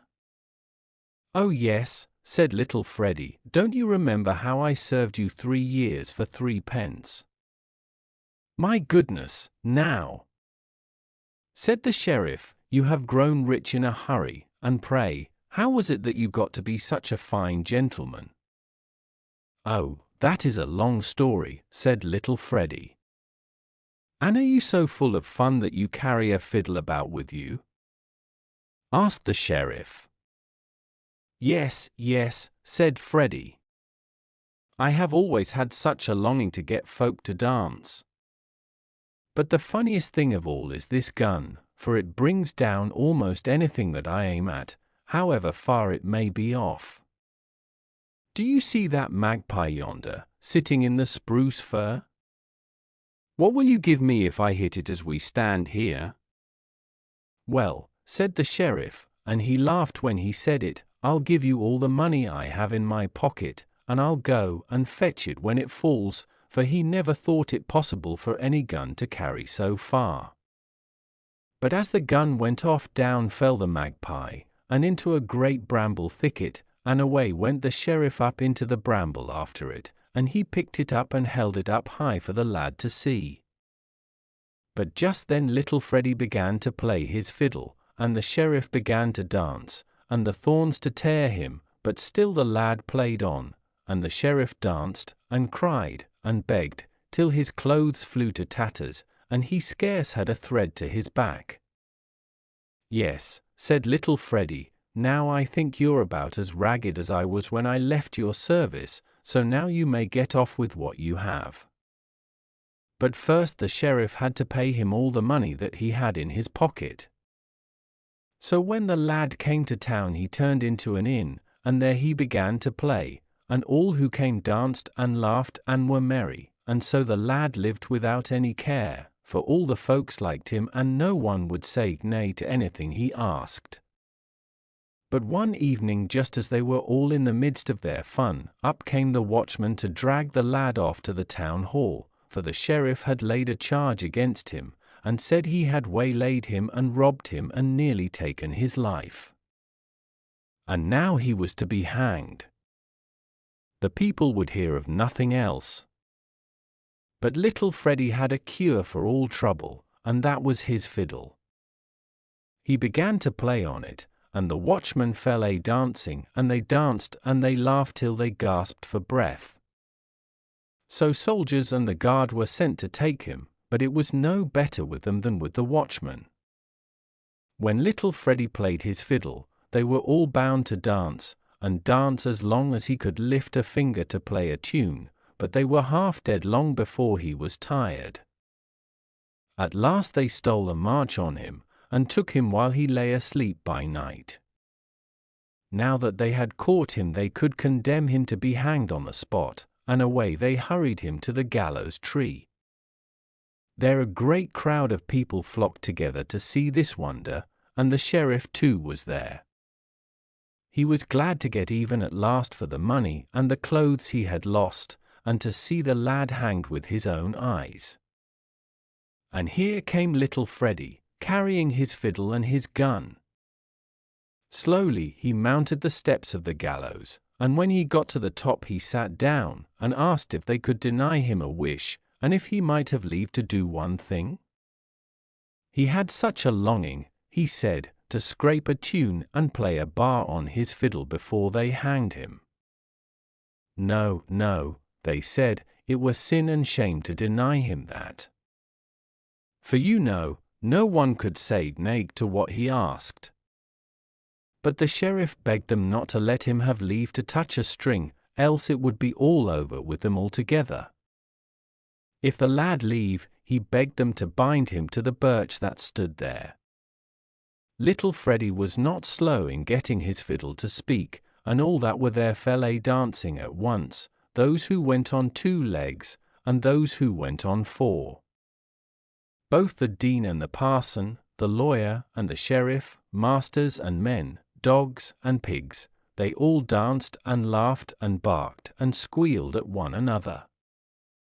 Some danced till they lay down and gasped, some danced till they fell in a swoon. It went badly with all of them, but worst of all with the sheriff, for there he stood bound to the birch, and he danced till he scraped the clothes off his back. I dare say it was a sorry-looking sight and a sore back. But there was not one of them who thought of doing anything to little Freddy, and away he went with his fiddle and his gun, whither he chose, and he lived merrily and happily all his days, for there was no one who could say nay to the first thing he asked for.